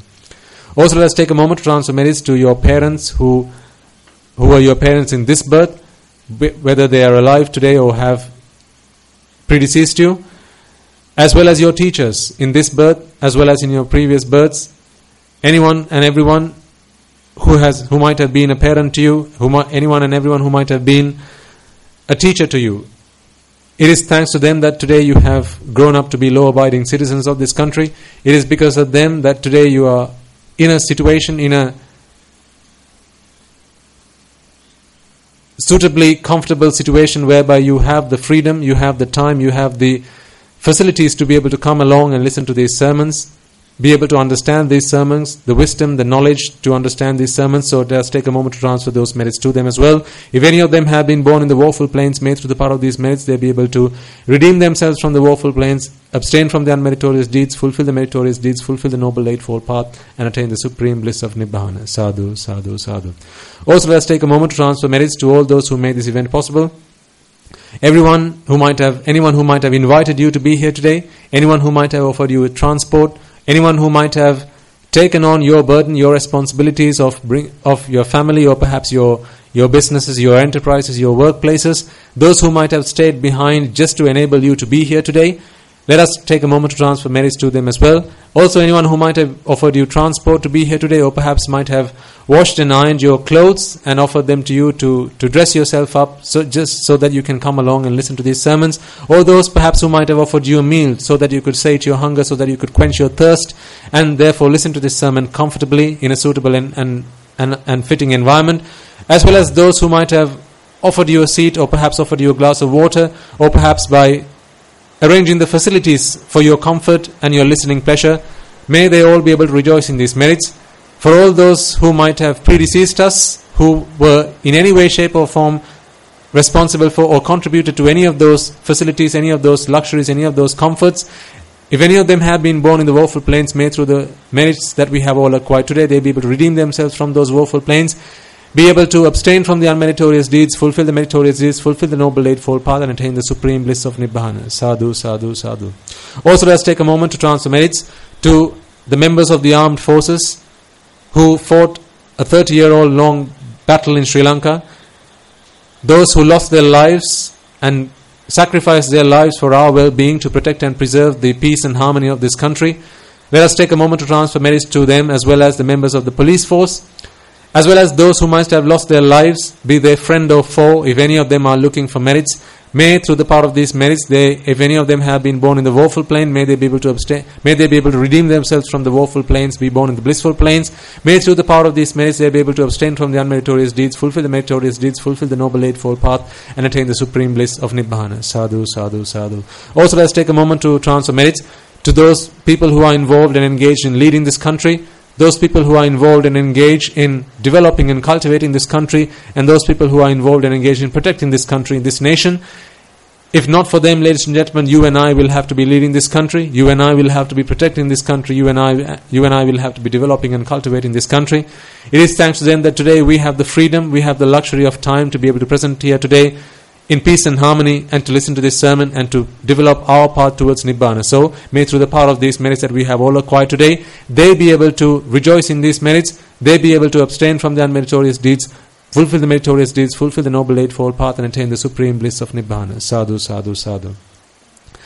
And finally, once again, take a moment to remind yourselves of all the meritorious deeds that you may have conducted throughout the day today, offering flowers to the Buddha, offering incense sticks, making your marks of reverence to the Buddha, the Dhamma and the Sangha, as well as listen to this sermon, making this sermon possible, making this event possible, making these facilities available to all those who are able to come along and listen to this sermon. May through all the merits that we have all acquired today in preaching this sermon, listening to this sermon, or in any way, shape or form contributing to the success of this sermon, success of this meritorious deed, compound and aggregate and help all those beings throughout the world who are eagerly, earnestly and fervently practicing and developing the path, be able to attain the state of arahanthood in this very birth itself, and may through energizing and empowering them, we be able to witness many hundreds of thousands of Arahatun Vahanses in this blessed land, in our very life itself. Sadhu, sadhu, sadhu. And finally, may you and I and everyone and anyone who might have been involved in making this event possible, in making this event happen, be able to become one of those Arahatun Vahanses, be able to become one of those Arahat Mehinin Vahanses in the era of the Gautama Samma Sambrujjanan Vahanse itself, in this very life itself. May the Noble Triple Gem be with you all. The members of the Mahasangha will now transfer their blessings to you. Raga ginnen midetva, Dvesha ginnen midetva, Moha ginnen midetva, Nibbana parama sukhayen Sukhita taravetva, Nibbana parama sukhayen Sukhita taravetva, Mamada siyalu loka siyalu satvayo, Nibbana parama sukhayen Sukhita taravetva, Nibbana parama sukhayen Sukhita taravetva, Nibbana parama sukhayen Sukhita taravetva. තුන්රුවන්ගේ සුවිසි අනන්ත මහා ගුණ බෙලෙන් සියලු ලෝක සියලු සත්වයෝම නිබ්බාන පරම සුඛයෙන් සුඛිතතර වෙත්වා. Sadhu, sadhu, sadhu. May I and all beings in all worlds be freed from the fires of desire, freed from the fires of delusion, freed from the fires of aversion, freed from the fires of delusion. May I and all beings in all worlds attain the supreme bliss of Nibbana. Sadhu, sadhu, sadhu.